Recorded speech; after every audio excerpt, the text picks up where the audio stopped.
안녕하십니까. 공장장 권한대행 이정열입니다. 어제 처음 권한대행 업무를 맡았었는데요. 과분한 칭찬과 격려에 몸둘 바를 모르겠습니다. 정말 깊이 감사드립니다.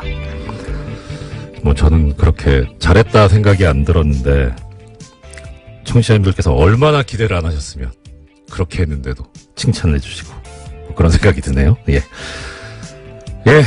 시대정신이라는 말이 있습니다.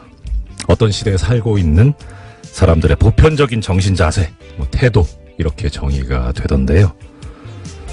한 해를 마무리하는 지금 2017년의 시대정신은 무엇일까 한번 생각을 해봤습니다. 작년 말부터 시작된 이 광장에 뜨거웠던 열기, 촛불, 그리고 국민의힘으로 이루어낸 최고 권력자 파면, 문자 참여운동 등등을 생각해보면은 현재 시대정신은 국민 참여, 직접 민주주의가 아닐까 하고 감히 말씀을 드려봅니다. 이렇게 국민들은 능동적이고 깨어있는데 이런 훌륭한 국민들을 아직까지 가르치려고 드는 사람들이 있어요.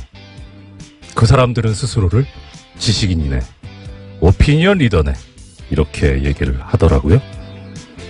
아무리 많이 배우면 뭐합니까? 아무리 번듯한 직업 갖고 있으면 뭐합니까? 연봉 많으면 뭐합니까? 시대정신을 모르는데. 국민을 가르치려고 들지 마십시오. 가장 훌륭한 스승은 바로 이 나라의 주인인 국민입니다. 농부가 어찌 밭을 탓합니까?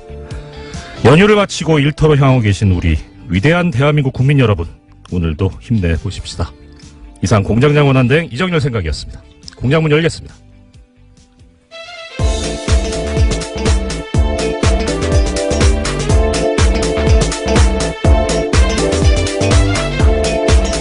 어서 오십시오. 시사인의 김은지입니다.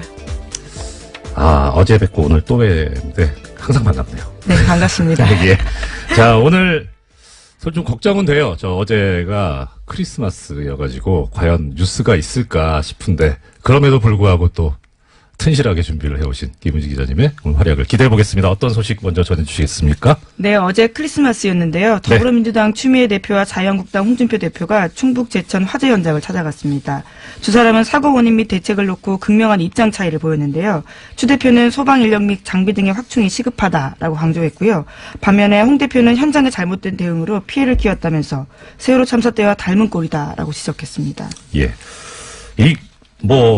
불행한 일이 벌어진 거는 이제 벌어진 거고, 문제는 원인을 어디에 두고 다시는 그런 일이 없도록 우리가 대비책을 세워야 되는데, 지금 말씀하신 바와 같이 원인에 대해서 서로 상반되게 생각들을 하고 계신 것 같아요. 근데 일단, 좀 신경 써봐야 될 거는 객관적인 어떠한 상황이 과연 제대로 되어 있는가 하는 것을 염두에 둬야 될 것 같은데. 네, 그래서 추미애 대표 같은 경우에는 어제 지방의 열악한 소방 인프라 개선돼야 된다는 점을 강조했는데요. 네네. 현장에 들어갈 수 있는 요원은 4명뿐이었다라면서 적절한 소방 장비와 소방 인력이 신속하게 투입됐다라면 하는 아쉬움이 남는다라는 이야기를 강조했습니다. 예, 그렇습니다. 이 제천 화재 발생한 제천 같은 경우에 인구가 한 13만 여분 정도 된다고 그렇게 들었는데 이 도시의 사다리차가 하나라고 그러더라고요. 네, 굉장히 소방 인력도 부족하고요. 소방 장비도 부족해서 여러모로 현장에서 애를 먹었다라는 것들은 여러 차례 보도가 나왔습니다. 예, 그렇죠. 그리고 추미애 대표도 지적을 했는데 현장에 들어갈 수 있는 요원이 4명뿐이다. 그러니까 전부 소방서에 계신 분들이 10분 정도? 3교대제로 운영하고 있으니까 사실적으로 생각해도 3분, 많으면 4분. 근데 또 그런 말씀들 하시더라고요. 그러니까 실제 편제는 그렇게 돼 있는데 막상 신고받고 출동할 때는 2명만 가도 다행이다. 1명이 가는 경우가 너무 비일비재하다. 그러면서 가시면 사다리차 설치해야죠. 제일 많이 하시는 말씀이 그거더라고요. 왜 불 끄시려면 소방호스 가지고 물을 뿌려야 되잖아요. 근데 그냥 봐도 소방호스 이거 수압이 상당할 텐데 혼자서 갖고 하시면 이렇게 반동이라 그래야 되나요? 이렇게 튀어나와가지고 어떻게 몸이 밀릴 수 있는 그렇죠. 거죠. 훨씬 더 품이 있어 보이네요. 네, 반동이 더 그렇습니다. 반동은 왠지 반동 분자가 생각나서 좀 종북스러워서 싫어요. 네, 그래서 이 두 분이 뭐 해서 저기 조를 이뤄야 되는 예. 상황일 것 같은데요. 조를 이뤄야 된다. 이것도 좋은 표현이죠. 예, 아유, 네. 감사합니다. 오늘 저는 여러 안 차례. 되네요. 일단 현장의 인력과 장비가 이렇게 부실하고 열악한데 이건 확충해야 되지 않느냐. 네. 예. 오늘 아침 한겨레신문이 그와 같은 지적들을 했는데요. 아, 서울 네. 등 대도시와 제천 등 중소도시 사이의 소방 경력 차이가 굉장히 크다라는 겁니다. 제천 같은 경우에는 서울에 비해서 소방 인력이 절반이다라는 건데요. 네. 그러니까 기본적으로 어떤 위험의 양극화가 있을 수밖에 없는 상황이다라는 거죠. 그렇죠. 사실 뭐 수도권에 사는 분들이나 뭐 지방 도시에 사는 분들이나 뭐 생명의 소중함 다 똑같잖아요. 그러니까 여기에 대해서 격차를 두면 안 되는데 그런 또 보면은 여기에 대해서 사람들이 얘기를 할 때 이런 얘기들을 합니다. 지방자치단체 중에 소방서 설치가 안 돼 있는 데도 있고 또 그런데 한편으로 집값 떨어진다고 소방서 설치를 반대한 지방자치단체도 있고 또 이거 관련해서 그런 얘기가 있습니다. 소방직을 국가직으로 네, 지금 그렇죠. 이제 지방자치단체한테 맡겨져 있는데 지금 소방 인력들의 지금 굉장히 큰 염원 중에 하나입니다. 그렇죠. 예.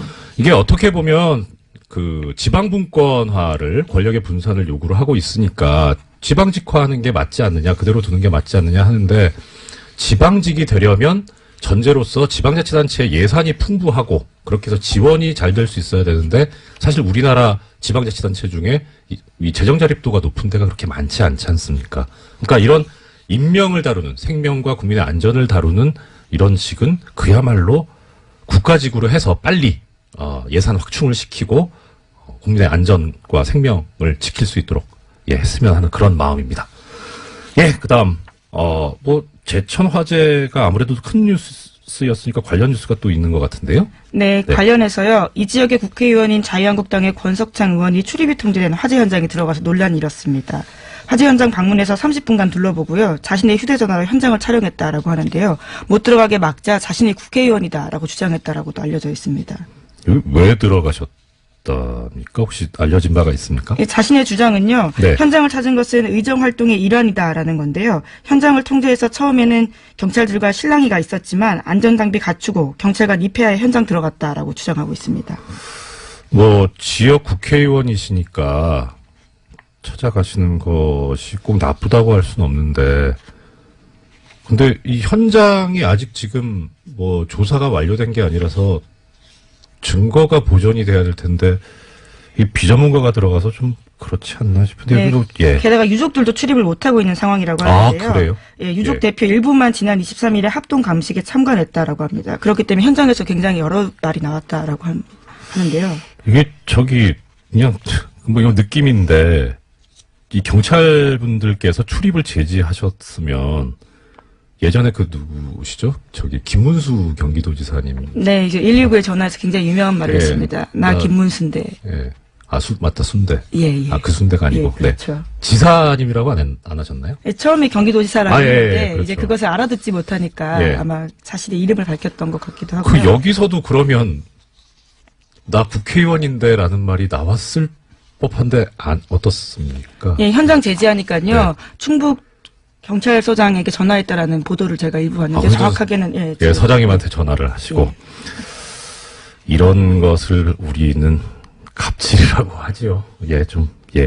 그래도 불행한 일이 벌어졌는데 가급적이면 좀 빨리빨리 이렇게 대처를 해서 상처를 치유할 수 있도록 서로 좀 힘을 합쳤으면 좋겠습니다. 여기 좀 도와주십시오. 네. 다음 소식 어떤 소식이 있습니까? 네, 최경환 자유한국당 의원이 특수활동비 1억 원을 받았다는 혐의로 구속영장 청구됐다라는 사실 다들 기억하실 텐데요. 네네. 이와 관련해서 영장실질심사가 올해 말까지 열리지 않을 것으로 보입니다. 그렇죠. 23일 종료 예정이었던 12월 임시국회가 여야 대치로 내년 1월 9일까지 연장됐기 때문인데요. 첩보동의안을 처리할 국회 본회 일정이 잡히지 못하고 있습니다. 이게 원래 법에 의하면은 법원이나 검찰로부터 체포 요구에 관한 이제 동의안이 접수되면은 그것을 본회의에 보고를 하고 최초로 열리는 본회의에 보고를 하고 보고한 때로부터 24시간부터 12시간 사이에 표결을 하게 돼 있는데 이 보고조차도 지금 안 돼 있죠. 본회의가 열리지 않아가지고 원래는 22일 날 보고하고 그 다음에 끝내기로 네, 그렇죠. 표결조차 하지 않기로 합의한 바가 있는데요. 예, 그랬죠. 지금 이 일정 자체가 진행되고 있지 않은 겁니다. 예. 그 대놓고 직무유기하겠다는 거잖아요. 참. 안 그래도 정치권이나 국회의 그 신뢰도가 높지 않은데 이런 식으로 또 그 와중에 이제 그 본회의도 열리지 않았으니까 원래 임시국회가 특별한 의사일정 합의 없으면 30일 회기여가지고 그러니까 지금 아까 말씀하신 대로 1월 9일까지인데 자 1월 9일까지 해넘겨서까지 그러니까 의사가 있는지 아닌지까지는 모르겠는데 이거 방탄국회 아닙니까? 예, 좀 국민들하고 자꾸 이렇게 거리감 생기는 이런 행동을 자꾸 해서 어떻게 하시려고 하는지 참 심히 걱정스럽습니다. 네, 뿐만 아니라 이우현 자유한국당 의원 같은 경우에도요, 이번 주 중으로 사전 구속영장 청구될 방침이다라고 알려져 있는데, 네. 10억 원대 불법 정치자금 및 공천 헌금 받은 혐의거든요. 예, 이 또한 같은 상황입니다. 이분은 편찮으시죠? 네, 많이들 건강들이 안 좋으신 것 같아요. 날도 안 좋고 그래서 예, 속히 쾌유 치료를 받으셔가지고 쾌유하셔서 영장실질심사에 임하셨으면 좋겠습니다. 예, 다음 뉴스는요. 네, 뉴스타파가 홍준표 자유한국당 대표의 유죄 혐의를 입증할 정황 증거 하나를 찾았다라고 보도했습니다. 홍 대표는 성완종 전 경남기업 회장에게 1억 원을 받았다라는 혐의로 재판받았지만요. 어제 전해드린 바와 같이 대법원에서 최종 무죄 났습니다. 법원의 판단은 돈을 줬다고 말한 성완종 전 회장이 숨지게 전한 인터뷰가 증거 능력이 없고 또 돈을 전달했다고 하는 윤승모 전 경남기업 부회장의 진술의 신빙성이 떨어진다라고 판단했는데요. 윤 전 부회장 같은 경우에는 돈을 홍준표 의원실에서 줬다라고 했는데 당시 상황을 묘사한 바가 있습니다. 그런데 이 부분이 신뢰성이 떨어진다라는 거거든요. 뭐라고 진술했냐면 네. 척당불기라는 글씨가 의원실에 걸려 있었는데 홍준표 대표 쪽 반박은 그것은 의원실이 아니라 당대표실에 걸려 있었다라고 주장한 겁니다. 그러니까 의원실엔 한 번도 걸려 있은 적이 없다라는 것들을 법원이 받아들인 건데요. 네네. 그런데 뉴스타파가 찾아낸 동영상을 보면 2010년 당시에 홍 대표 의원실에 관련된 글씨가 붙어 있습니다. 아이고 뭐 일반적으로 생각할 수 있는 거는 아니 왜 이렇게 바로 나올 거짓말을 하냐 하는 그런 비판 있을 수 있는데 저는 이 소식을 듣고 그 생각이 들더라고요. 빨리 좀 내놓지. 늦게 찾아왔나 봅니다. 그러니까요. 네. 아유 아까워요. 자 이거 관련해가지고 많은 분들이 물으시는 게 새로운 증거가 나오지 않았냐. 그러면 이걸로 이제 상황이 바뀌었으니까 재심을 해서 처벌을 할 수 있지 않겠느냐 그런 문제를 제기를 하시던데요. 우리나라 형사소송법에 의하면 재심은 피고인에게 유리한 경우에만 할 수 있습니다. 무죄가 되거나 내지는 적어도 형을 낮출 수 있는 사정이 생겼을 때, 그런 증거가 발견되었을 때, 그때 할 수 있는 건데요. 근데 지금 이것은 피고인한테 불리한 거라서 이거 일사부재리 원칙 때문에 재심은 우리 법상 허용이 안 됩니다. 많이 안타까우시겠지만 법이 그렇기 때문에 법이 그렇다는 것을 좀 알아주셨으면 하는 그런 마음입니다. 예, 그리고 또 중요한 소식이 하나 있다고요? 네, 검찰 과거사위원회 검토 대상 사건에 배우 고 장자연 씨 사건 등 8건이 추가됐다라고요. 중앙일보가 보도했습니다. 검찰 과거사위는 검찰의 부적절한 사건 처리 의혹을 조사하는 건데요. 네. 장자연 사건 같은 경우에는 2009년 탤런트 장 씨가 유력 인사들의 접대를 받다가 스스로 목숨을 끊으면서 수사가 시작됐습니다. 네. 당시에 일부 인사에 대한 봐주기 의혹이 제기된 바가 있는데 법무부 검찰 과거사위가 이것들을 다시 검토하겠다라고 밝힌 겁니다. 자, 검찰 과거사위원회에서 새로 이제 과거의 부실 수사에 관해서 진상조사를 하겠다는 말씀인데 지금 그 중에 장자연 씨 사건 기자님께서 말씀을 주셨습니다. 아시는 분들은 또 아시겠지만 어떤 분들은 또 모르실 수도 있으니까 이 사실관계를 좀 김 기자님께서 약간 설명해 주셨으면 좋겠습니다. 네, 이제 2009년에 벌어졌던 사건인데요. 말씀드렸던 바처럼 유력 인사들의 접대를 강요받다가 스스로 목숨을 끊었다면서 유언을 남기고 그리고 그 유언장이 있었거든요. 네네. 그 내용들이 그 당시 굉장히 화제였습니다. 예. 그런데 경찰 수사가 시작되었는데 경찰은 5명을 불구속 기소 의견만 하고 검찰에 송치했습니다. 그런데 그때는 성접대 의혹이 아예 빠져 있었거든요. 그러니까 이 문건에 보면요. 조선일보 사장이라는 의원이 있는데요. 이와 같은 술자리 참석했다라고 했던 인사들 10명 이름 모두 빠져 있었던 겁니다. 네. 그래서 검찰의 수사를 이어받았는데 김종승 씨와 유정호 씨 당시 매니저와 그리고 대표 명예훼손 혐의 그리고 폭행 혐의로 기소가 됐고요. 나머지는 모두 무혐의 처리된 바가 있습니다. 이게 지금 사실 애청자 여러분 꼭 기억해 주셔야 되는 게요. 이 장자연 씨, 고 장자연 씨 사건이요. 김은지 기자님 전문입니다. 예, 저기 주진우 기자가 전문이셨고요. 저는 예, 같이 그런 미담은 얘기하지 마시고요. 김은지 기자님 전문입니다. 예, 아니면 앞으로 전문으로 하도록 오늘부터 하겠습니다. 바로 전문이 되실 거고 계속 우리 애청자 여러분들 기억하시죠? 다스는 누구 겁니까? 이거는 뉴스공장에서 시작이 돼서 계속 하고 있죠. 장자연 씨는 누가 죽였습니까? 는 김은지 기자님께서 계속 파주실 것으로 기대하고 있습니다. 굉장히 무거운 숙제를 또 전해주시는데요. 예. 자, 여기에 근데 이제 관련되는, 아까 이제 접대 강요도 있었고, 껄끄러우실 수도 있는데, 언론사가 관련이 돼 있지 않습니까? 네, 그 당시에 그래서 검찰 공소장을 보면요. 장자연이 작성한 문서에 조선일보 사장이라는 기재가 있다는 사실만으로 피의자가 장자연으로부터 술 접대를 받았다거나 성매매를 하였다고 인정하기 부족하다라면서요. 결과적으로 방상문 사장 같은 경우에 증거 불충분으로 혐의 없음 처분받았습니다. 거참, 네. 그렇게 수사가 끝이 종결이 되고 그리고 나서 저는 자세히는 모르는데 그게 되게 마음이 아팠어요. 그러니까 장자연 씨께서 남긴 말씀 중에 어머니 기일인데 제사 때인데 나오라고 어떻게 사람이 그럴 수가 있을까 싶었었거든요. 네, 참 어제 전해드렸던 성완종 전 회장 사건도 그렇고 지금 이 장자연 씨 사건도 그렇고 돌아가신 분들이 참 억울한 죽음이 되지 않도록 우리가 함께 애써서 잘 좀 밝혀봤으면 또 이 검찰 법무부 과거사위원회 검토 대상 제대로 좀 해줬으면 좋겠습니다. 예, 시간이 많이 흘렀는데 사실 여러 가지 소식을 준비해 오셨지만 어제 청취자 여러분들하고 약속드린 게 있죠. 삼성언론재단에서 언론인 분들, 우리 시사인에 계신 분들이나 TBS에 계신 분들은 안 보내주고 다른 분들만 보내줬다는 이 엄청난 잘못에 관해서 오늘 좀 이어서 이야기를 해보겠습니다. 지금 언론재단 나오는데 이 언론재단이요. 실제 사업이 어떻게 되는지 혹시 나온 얘기가 있습니까? 비용이라든가 회계를 어떻게 처리한다 이런 것들요. 예, 언론재단은 아니고요. 이게 지금 삼성 해외 연수 사업이라고 할 수 있는데요. 이제 주신 자료들을 보면 어제도 말씀을 잠깐 하셨지만 소속사 대표의 추천을 받은 언론인이 그 그룹당 한 명씩 추천을 받아서 갈 수 있는 상황인데 1년 동안 $10,000를 학비로 받게 되고요. 또 체제비 같은 경우는 $3,500를 받는다라고 합니다. 예.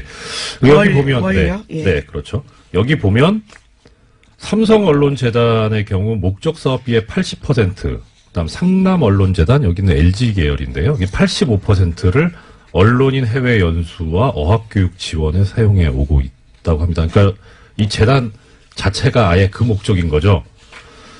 보면 참 이게 사업이 96년 삼성언론재단 같은 경우에 시작이 되죠. 시작이 되고 2016년까지 있었습니다. 여기 기술을 그래서 하나씩 붙이시더라고요. 그 삼성언론재단에서 보면 22기까지 2016년에 그래서 이제 2017년은 못 가셨고.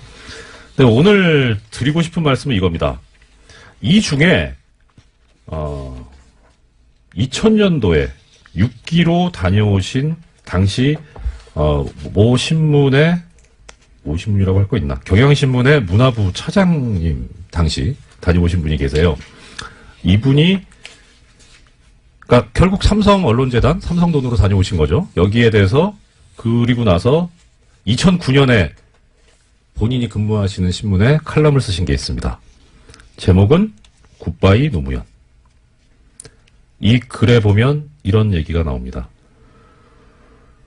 참여정부의 실정으로 서민들이 가난해지는 동안 노무현 패밀리는 부자가 되었다는 사실은 변하지 않는다. 재벌개혁을 다짐하고는 삼성에 국정을 위탁하고 특권 없는 사회를 만들겠다고 하고는 스스로 특권층이 되고 시장개혁 대신 시장 만능의 우상을 퍼뜨림으로써 노무현을 통해 세상의 낡은 질서를 바꾸려 했던 그 열정을 싸늘한 냉소로 바꿔놓고 삼성에 국정을 위탁했다.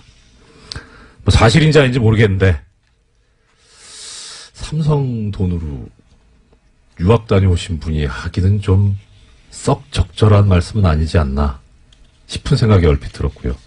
이 칼럼이 2009년 4월 15일에 실리는데 아주 공교롭게도 한 달 후에 노무현 대통령이 서거를 하시죠.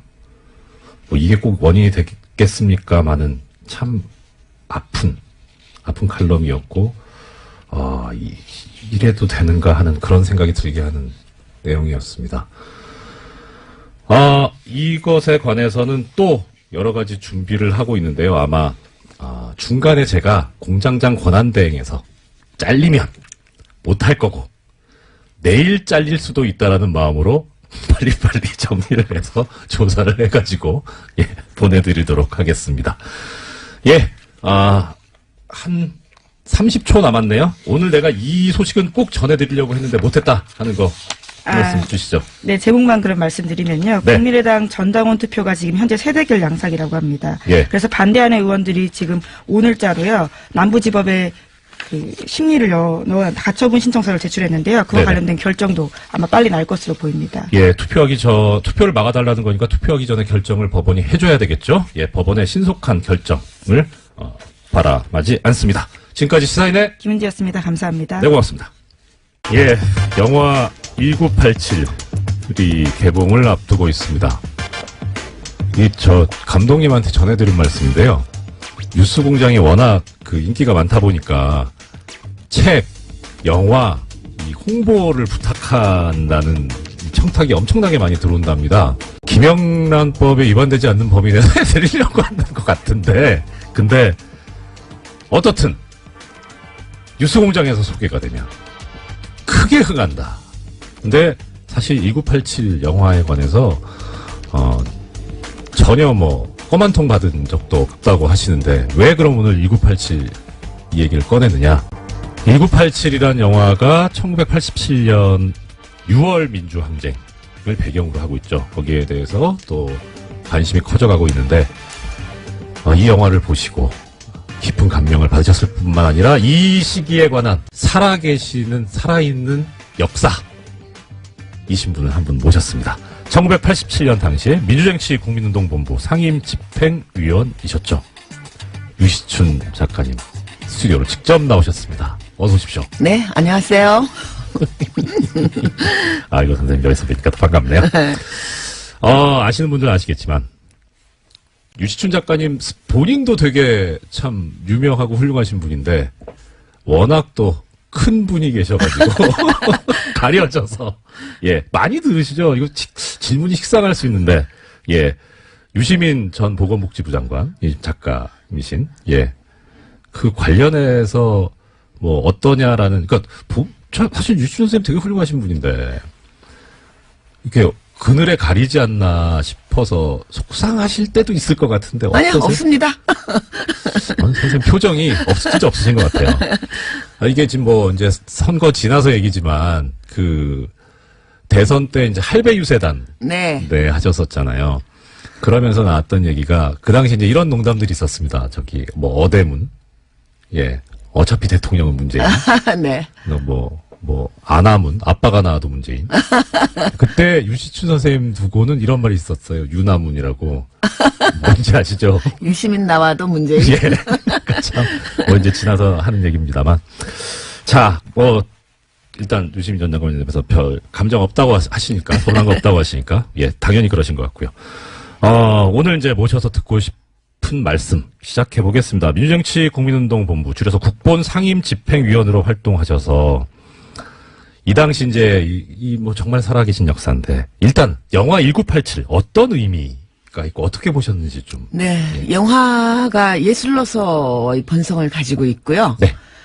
또 그 어떤 예술과 문학도 그 시대의 사회 현실과 역사로부터 결코 자유로울 수 없습니다. 그렇기 때문에 대사회적인 기능을 갖고 있는데요. 저는 이 양자 중에 그 후자에 더 충실한 그리고 매우 훌륭한 그 기능을 수행한 영화라고 보았습니다. 아, 네. 역사적인 의미가 있다. 네. 자, 그러면 일단 1987년이면 만약에 1987년도에 태어났다고 해도 이제 30이잖아요. 그렇죠. 네. 그러니까 그 시절을 기억한다는 게 어떻게 보면은 기억하고 있는 사람들이면 이쪽에 이제 노털 얘기 들을 수 있는 일단 그러면 이 1987년 6월 항쟁이 왜 어떤 계기로 일어나게 된 건지 네. 그 시작부터 한번 말씀을 네, 부탁드립니다. 뭐 너무 기니까요. 제가 네. 간략하게 줄여서 예. 잘 말씀드릴게요. 여러분 아시다시피 그 박정희 유신 통치 체제는 사실 종신 집권 체제였습니다. 그렇죠. 근데 이제 내부의 분열로 박정희 대통령이 시해당하고 네. 민주주의를 갈구하던 국민들은 민주정부가 당연히 들어올 거라고 아주 합리적인 추론을 했는데 네. 뜻밖의 전두환과 그 신군부 일당이 광주에서 학살을 감행하고 그야말로 정권을 탈취했습니다. 그렇죠. 이제 그로부터 한 7년에 걸쳐서 그 정통성도 민주성도 역사성도 부재한 그 정권을 물리치고 네. 새로운 민주정부를 세우려는 열망이 국민들에게 광범위하게 퍼져 있었는데 그렇죠. 그중에서도 청년 학생들이 용기 있게 전위에 섰습니다. 예. 그러다 보니 청년 학생들이 감옥으로 많이 끌려갔어요. 많이 갔죠. 특히 5.18 광주 민중항쟁의 진상을 밝히기를 요구하는 학생들을 모두 잡아갔습니다. 네. 그래서 86년 12월 당시에 감옥에 약 예. 6천여 명의 청년 학생을 비롯한 양심수들이 갇혀 있었습니다.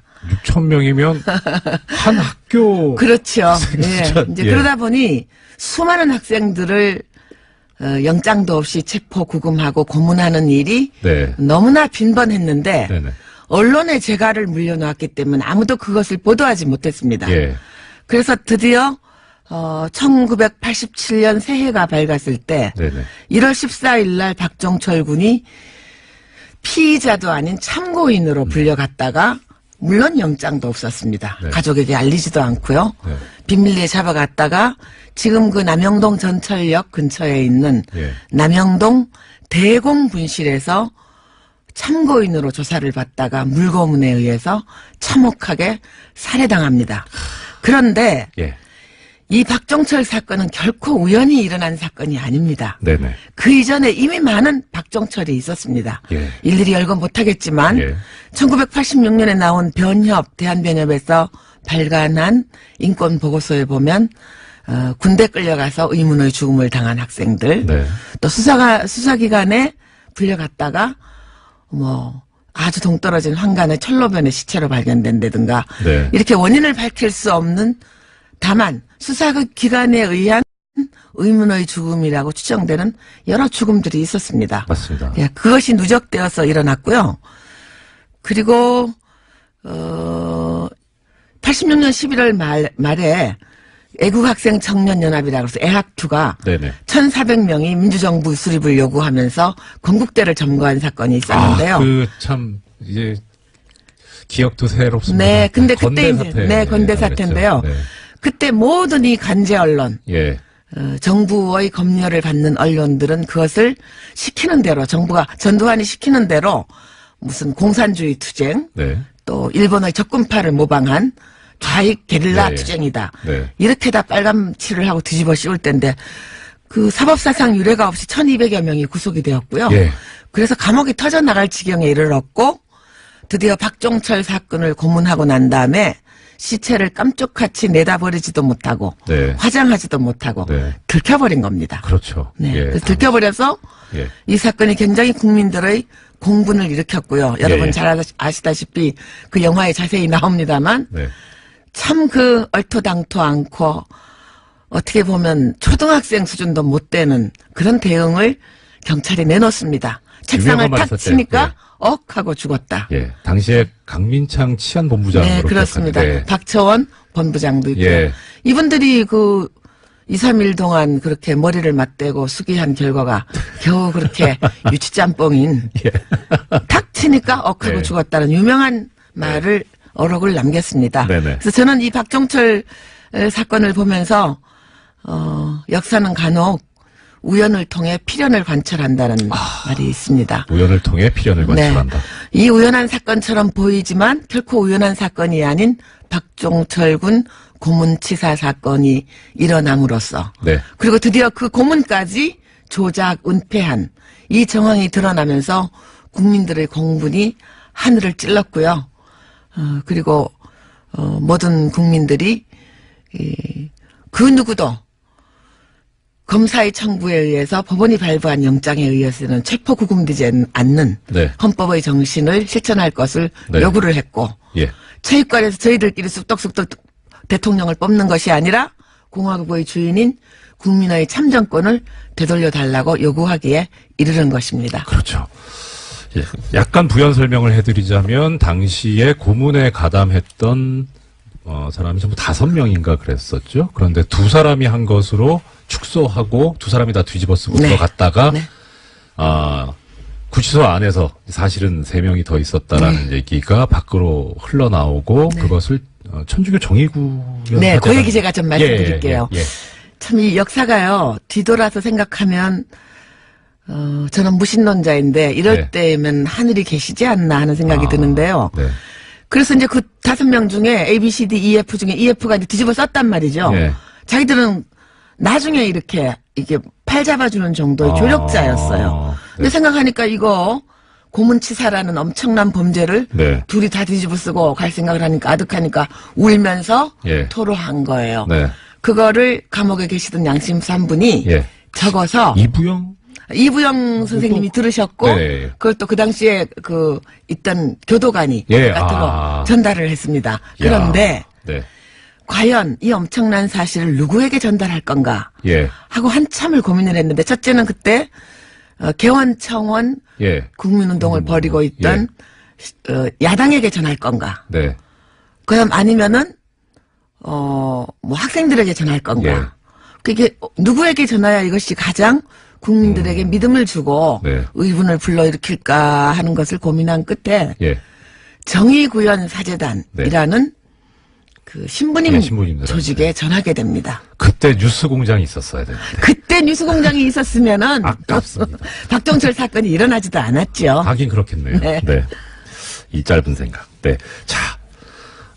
그렇게 해서 고문을 해서 사람을 죽였을 뿐만 아니라 더 나아가서 그걸 은폐하기까지 그런 이제 범죄를 저질렀는데 그것이 도화선이 돼서 실제 행동까지 갔습니다만 그 고문치사 사건에 대한 분노를 넘어서 당시에 이 국민들이 요구했던 거는 아까 말씀하셨던 대로 대통령을 직접 국민의 손으로 뽑을 수 있는 그러니까 대통령 직선제 국민의 권리를 보장하라 난 그것이었죠. 그래서 그 얘기 관련해가지고 이제 이 선생님께서 계셨던 민주정치 국민운동본부가 있었는데 그 조직은 어땠나요 당시? 네, 그 규모라든가. 비하인드 스토리를 잠깐 말씀드리면 네네. 가장 중요한 것이 그렇게 폭발력을 지니게 된 것은 마지막에 네. 야당이 합류하면서 함께 조직을 꾸렸기 때문에 그렇게 폭발력이 있게 되었습니다. 네네. 이제 박종철 군 사건, 고문치사 사건이 일어나고 네. 그야말로 민주화 운동 단체로만 2월 7일, 3월 3일 추도회와 평화대회 행진을 했는데 네. 그때는 청년 학생들과 민주화 운동 단체만 결합을 해서 시위를 했는데 큰 대중적인 호응을 얻지 못했어요. 예. 또 무섭기도 했죠, 사실. 뭐 무서웠죠. 상황이. 그런데 이것도 비하인드 스토리입니다만 네.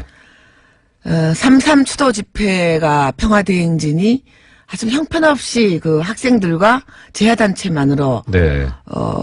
소규모로 일어나고 네. 금방 진압을 당하니까 예. 전두환 집단이 자신감을 가졌던 것 같습니다. 그래서 나온 것이 4.13 호언 선언입니다. 그렇죠. 예. 난 너네들 말 들어줄 수 없어. 우리끼리 네. 체육관에서 대통령 뽑을래. 네. 난 너태우한테 줄 거야. 야. 하는 선언을 4월 13일 날 하게 됩니다. 4.13 호언도 참, 근데, 오랜만에 듣네요. 네. 그 직전에 네. 몇 년 전에 그 심윤경이라는 이름으로 예.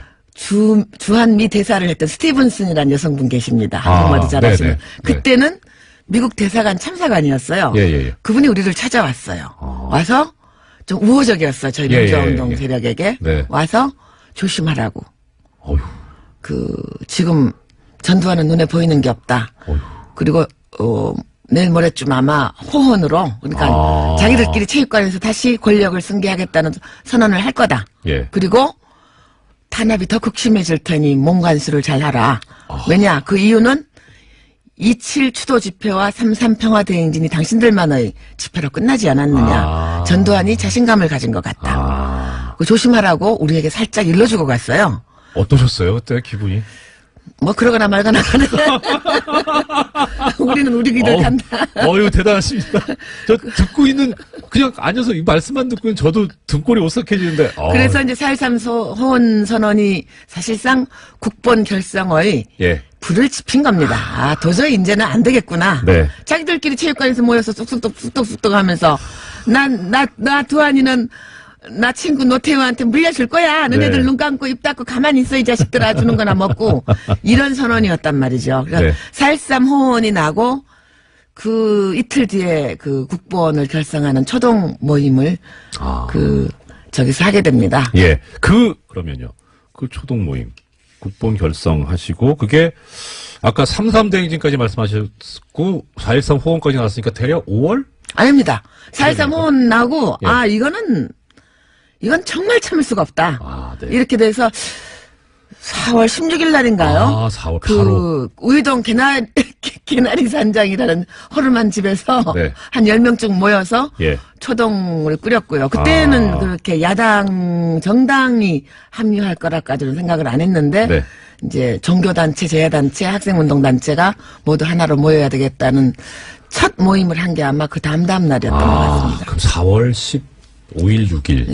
근데 그때 제가 기억하기로는 이제 그 당시 87년도의 상황을 나중에 이제 6월 항쟁이라고 부르지 않습니까? 그리고 그 6월 항쟁이라고 명명된 이유가 6월 10일 날 큰 대규모 집회가 있었고요.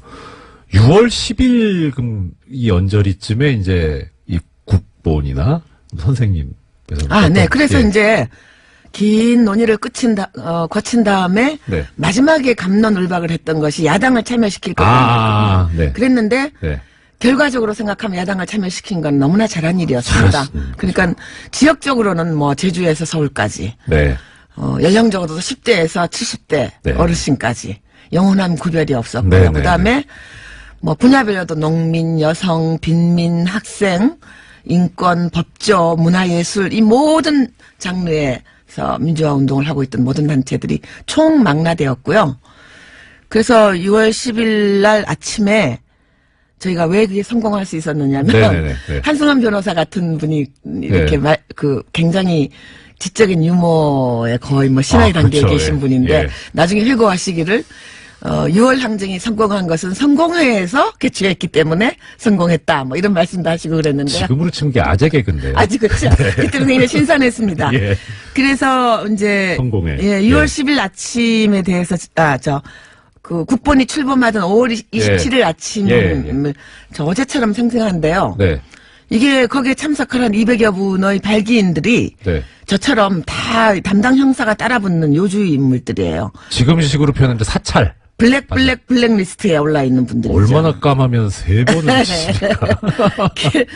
그렇기 때문에 예. 이 장소를 사전에 알릴 수가 없었습니다. 그렇죠. 정하질 않았어요. 그리고 새 나갈지가 모르기 때문에. 아니, 지금처럼 뭐 무슨 단체방이 있는 것도 아니고. 네, 왜냐하면 그 국본을 결성한 무언가 얘네들이 일을 할 거라는 거는 이제 수사기관도 알고 있었는데 예. 몇 월 며칠 어디인지는 모르고 있었던 거예요. 6월 10일은 5월 27일은 저희들이 정했고요. 네네. 장소는 그 전날까지도 아무도 몰랐습니다. 그래서 일단 문자 돌린 모든 단체들이 예. 종로통에 숨어 있기로 했습니다. 종로. 광화문에서 네네네. 동대문까지 걸친 그 종로 양쪽의 길에 네. 적당한 곳에 있기로 하고 전령이 예. 이 쪽지를 써서 다녔습니다. 참 웃음밖에 안 나와요. 예, 아니요. 예. 그때는 뭐 너무 절박했죠. 그렇죠. 그래서 네. 방법이 저희 없습니다. 그 민가협은 어디에 있었냐면 지금 인재근 의원하고 나하고 등등 네. 어디에 있었냐면 종로 2가 골목에 있는 네. 그 당시 민가협 회원이 하던 카페를 새벽에 문을 열라 그래가지고 거기 기다리고 있었어요. 아. 그래서 제가 이제 이렇게 나가니까 네. 새벽빛이 부유하게 일어나는 아침이었어요. 그랬더니 5월. 네. 5월 27일 아침 6시에 예.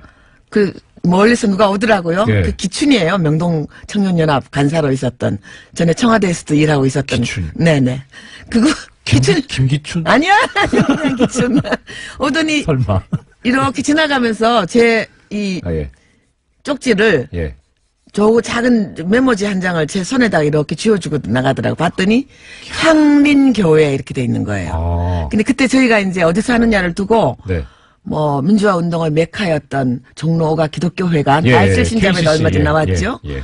거기 그다음에 뭐 명동성당 네. 또 향린교회 네. 그다음 서대문에 있는 기독교 사회문제연 아, 예. 뭐 그 네 군데를 이제 올려놓고 생각을 하고 있었는데 새벽 5시쯤 가봤더니 눈치를 챈 경찰들이 정경들을 나머지 세 군데는 다 풀어놨어요. 왔다 갔다 해요. 보니까 그 기독교 회관하고 예. 기사연하고 명동성당 앞에는 예. 이렇게 정경들이 깔려 있고 사복 형사들이 왔다 갔다 해요. 워키토키를 꺾고. 그쪽 입장에서 보면 예상 문제잖아요, 거기는. 그렇죠. 예상 네. 문제지요. 네. 향민교회는 없었어요. 아. 그래서 향민교회로 정한 것이 5시 한 반쯤. 네네. 그리고 6시에 쪽지를 써가지고 종로통을 중심으로 이렇게 흩어져 있던 민자 돌린 단체한테 쭉 돌린 거예요. 네네. 그래서 이제 야, 영화네, 완전. 예, 싹싹싹싹 하면 그 얘기까지는 안 나와서 영화는 아마 국본을 결성하고 6월 항쟁이 일어나기 직전까지요. 이거 사실관계를 아, 추적을 한 것이고요. 네네. 네. 그 뒤 영화도 앞으로 나와야 되겠지요. 네. 그렇게 해서 이제 다들 향민교회에 한 7시쯤에 모였고요. 예. 일사천리로 진행을 해서 끝나고 나오니까 그제서야 이제 그 뒤늦게 소식을 예, 접한. 뒤늦게 소식을 접한 경찰들이 예. 그 닥쳤던 게 지붕 쳐다보는 식으로 이렇게 쳐다보고 있어서 저희들이 의기양양하게 나왔죠. 아. 야, 그렇게 근데 결성을 했습니다. 그 긴박함. 네. 야. 자, 그러면 향민교회에서 이제 국본이 출발을 했고요. 출범을 했어요. 시간이 되게 빨리 가네요, 이거. 오늘 다 뭐. 그래요? 큰일 났네. 그러면 6월 10일로 정한 것은 아니요, 선생님, 저기, 이거는 영화도 영화지만, 네. 예, 좀 더 자세히 듣고, 네네. 예, 그래서, 선생님한테 다시 한번 폐를 끼치더라도, 네. 네, 자세히 한번 들었으면 싶습니다. 자, 네네. 그러면 이제, 한림교회에서 출범이 됐고, 그 다음에, 그러면 이제, 아까, 성공회에서 하셨기 때문에 성공했다고. 네네. 성공회는 그럼 어떻게 돼? 이제 우리가 성공회는 그때 지키지 않았기 때문에. 예. 그리고 성공회에 그때 젊으신 분들이 많이 계셔가지고. 네. 거의 뭐 요즘은 좀 486 세대들이 거기 그때 한 20대, 30대들로 있어가지고. 예. 우리에게 매우 협조적이었고요. 아. 거기만 지키지 않고 있었습니다. 그리고 네. 6월 10일로 못을 박은 것은 첫날 회의에서. 네. 전두환이 노태우에게 권력을 승계해주는 민정당 전당대회가 6월 10일 날 12시에 있었기 때문에 맞습니다. 그날로 저희들이 대응을 한 것입니다. 진짜 그때 저도 그렇게 기억이 생생한데 1987년 6월 10일 날 민주정의당 전당대회에서 대통령 후보를 선출하는데 당시 노태우 전당대회. 예. 네. 힐튼 호텔. 예. 그리고 이제 리셉션 축하연을 거기서 했죠. 네. 힐튼 호텔 예. 남대문 네. 숭례문 옆에 제가 그때 6월 10일 날 숭례문 부근에 있었거든요. 뭐 체류탄 연기 엄청 났을 겁니다. 남대문 시장을 처음 가본 게 그때였습니다. 네. 도망간다고. 예. 아이고, 시간이 벌써 이렇게 됐네요. 막간에 제가 선생님 다시 한번, 설득을 해서 내일 한번 모시도록 하겠습니다. 선생님, 네. 오늘 말씀 감사합니다. 근데요. 네. 6월 10일 날 네. 전경이 그냥 물샐 틈 없이 에워싸고 있는 삼겹사겹의 그걸 해치고 성공에 진입에 성공한 20명의 얘기가 하나하나가 영화입니다. 예, 3부 시작하겠습니다. 화요일의 남자, 바른정당 하태경 최고위원 오셨습니다. 예, 반갑습니다. 처음 뵙습니다. 우리 봤죠, 몇 번. 왔다 갔다 하면서. 최고위원 저는 같이 소주를 안 마시면 기억을 못 합니다. 소주. 근데 네. 오늘 분위기가 예. 훨씬 밝아졌어요. 인물부터 비교되는데. 의원님, 이 칭찬인지 아닌지 잘. 아니, 없을 때 까라고. 아, 그 말씀이시군요. 아니, 이제 과거에 보면 우리가 신언서판이라고 그러잖아요. 네네네. 일단 얼굴대지, 언서, 목소리도 훨씬 좋습니다. 목소리 지금 칭찬이 자자하더라고요. 선생님, 선생님, 의원님, 국정의 한 축을 담당하시는 국회의원이시고, 정당의 최고위원이신데, 이렇게 사람 보는 눈이 없으시면 어떻게 합니까? 공장장한테, 불만 있는 사람 많아요. 아, 그렇습니까? 없을 때 제가 대변해 드리는 거예요. 아, 저런. 저는 아닌데. 네, 괜찮다고 생각을 했는데. 아니, 우리 이 판사님도 보니까, 네. 물론 우리 공장장님 눈이 있으셔가지고 후계자를 잘 고르신 것 같은데. 후계자 아닙니다. 그냥 대행입니다. 네. 자, 먼저, 지난주에, 저도 이제 지금 대행을 하고 있습니다만, 이렇게 매일 듣거든요. 근데 지난주에 바쁘셔가지고. 아, 지난주에? 네. 아, 지난주에 핫한 이슈가 있어가지고. 예. 제가 굉장히 재밌게 들었어요. 아. 남경필 이재명. 예. 논쟁. 네. 근데 제가 놀란 게, 이재명 시장님 우리 바른정당으로 오셔야겠더라고요. 아, 왜요? 아니, 남지사가 과거 이재명 시장 입장이고. 예. 뭘 좀 퍼주려는 입장이고. 예. 이재명 시장은 재정적인 문제를 이유로 들어서 계속 반대하는. 아. 구도가. 예. 구도가 그래서, 이재명 시장님 보수로 전향했나? 아. 스카우트 하신다면. 네. 이재명 시장님 요즘 핫하죠. 저희들이랑 예. 코드가 맞죠. 핫하기는 하태경 최고위원이시죠. 자, 보니까 제가 대행으로서 좀 준비를 한다고 보니까 의원님 페이스북에 마지막 호소라고.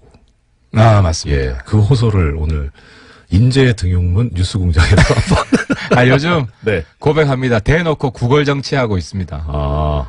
우리가 교섭단체가 네. 무너지면서 후원금이 확 끊기는. 네. 이런 상황에서. 예. 핫해. 그냥 핫하게 대놓고. 네. 예. 후원금 좀 보내주시라고 구걸 정치하고 있습니다. 예. 판단 잘 해주시고요. 청취자 여러분들. 네. 자, 지금 사실 의원님 모셨습니다마는 바른정당 얘기를 해야 되는데 바른정당 관련해가지고 지금 또 가장 이슈가 되고 있는 게 통합령이 통합이죠. 예. 근데 제가 보기에 제가 이제 바른정당 쪽 입장이라고 가정을 하고 생각을 하면 어떻든 이제 같이 살림을 합치자, 통합을 하자 이런 파트너잖아요. 근데 네. 파트너가 내부적으로 좀 정리가 잘 되고 순조롭게 스무스하게 와야 되는데 계속 싸우고 있는 것 같거든요. 그런 통합의 파트너 입장에서 보실 때 국민의당 어떻게 보이세요? 장단점이 있는데요. 아, 네네. 너무 조용하게 되면은 네. 또 시너지 효과가 없잖아요. 그러니까 이게 리스크가 있지만 네네. 기회도 있는 거죠. 여기서 예. 감동적으로 성공적으로 잘 마무리되면 예. 훨씬 저는 시너지 효과가 클 것이다. 아. 이 과정이 아. 일단 시끄러워야 돼요. 뭔가 이 흥행이 되려면 지금 바닥을 치고 가야 된다. 굉장히 시끄럽잖아요. 예. 흥행 요소는 있는데 네. 이제 문제는 이 끝이 어떻게 잘 마무리될 것인가. 아직 영화의 끝이 네. 남았잖아요. 예. 그러니까 이 부분이죠. 이 부분이 지금 제일 중요하죠. 그러면 그 끝을 잘 마무리하는 데 있어서 국민의당 내부대로 어떤 생각이 있겠지만 바른정당 쪽 내부에서 우리는 이거를 잘 만들기 위해서 어떻게 해야 되겠다 이렇게 생각하고 계시고 있어요. 명분이죠. 그러니까 이제 국민들로부터 박수를 받는 건데 네. 아무리 시끄럽더라도 네. 그러니까 왜 통합하려고 그러는 거야? 네. 제가 오늘 간명하게 말씀드릴게요. 예. 홍준표 시대를 끝내기 위해서 통합하는 거예요. 그러니까 지금 야당이 네. 완전히 병들었어요. 불치병 걸렸어요. 네네. 저 야당은 안 돼요. 제1야당은 예. 한국당은. 네. 그러면 그래서 정치가 지금 수준 이하로 떨어지고 있고 네. 국민이 피곤하고 나라가 망해가고 있다고요. 이 자유한국당이 아니라 자유만국당이에요. 아, 정말. 그러니까 불리한 진술. 이 당을 네. 이 당을 없애기 위해서는 어떻게 해야 되냐? 지금 우리랑 예. 국민의당이 따로따로 가잖아요. 네네. 지방선거 지나면 없어져요, 이 당. 이 당이라 하면 이제 두 개 당이 바른당과 국민의당이 예. 네. 참패할 거 아니에요. 이 두 당이 각계 약진하면. 그렇게 보시는군요. 네. 그렇죠. 지금 예. 사당 체제하에서 어떻게 광역 하나 이기겠습니까? 아. 근데 우리가 합치면 우리가 한국당을 지지율에서 앞서갈 것이고 네. 한국당이 끝난다. 네. 그래서 대표 야당이 교체가 된다는 거죠. 예. 그러면은 건강한 정치가 예. 훨씬 우리 통큰 협치할 거예요, 민주당이랑. 예. 그럼 제가 지금 문득 드는 의문이 두 가지가 있습니다. 하나는요, 그 김성태 의원 같은 경우에 이제 바른정당에 계시다가 자유한국당으로 들어가셨는데 원내대표가 되셨잖아요. 그렇죠. 그러니까 순전하게 이거는 이제 그 우리 하 의원님 개인적인 생각으로 나도 갈 걸. 그런 생각 해보신 적 없어요. 그러니까 저는 김성태 예. 대표가 자기가 더 성장하려면 네. 홍준표를 끝장내면 돼요. 아, 지금 거기는 홍준표 당이지 예. 김성태 존재감 제가 볼 때 없어요. 아. 물론 그분은 그 네. 안에 들어가서 정말 네. 잡초처럼 네. 참고 견디면서 인동초 먹고 지금 원내대표 된 거는 평가받을 만하죠. 네네. 근데 국민들 생각에는 예. 저기 홍준표 당이지. 근데 홍준표를 본인이 끝장냈다. 네. 이러면은 평가받는 거죠. 예. 근데 제가 왜 바깥에 있겠습니까? 예. 홍준표 체제를 끝장내기 위해서는 새로운 야당을 만들어서 예. 저기를 국민들로부터 평가해서 소멸시키면 되는 거예요. 그 방법밖에 없어요. 그 지금 의원님 말씀은 그러니까 김성태 의원 같은 경우에 그럼 트로이의 목마다 이런 말씀. 그 작전을 만약 펼친다면 네. 김성대 대표는 정말 부활합니다. 예수님처럼. 근데 저 홍준표 체제 하에서 네. 저렇게 홍준표 시키는 대로만 하고 있으면 당장 그 김성태 대표 그랬잖아요. 홍준표 덕장 만들겠다. 덕장은 무슨 덕장, 연탄 가스니 뭐니 해가지고 유해랑 똑같은 막장인데 지금 막장 부부 아니야? 막장 부부 유해랑 똑같이. 덕장이 그 황태 덕장 같이 이렇게 얼었다 녹았다를 반복하는 그런 덕장 아닐까요?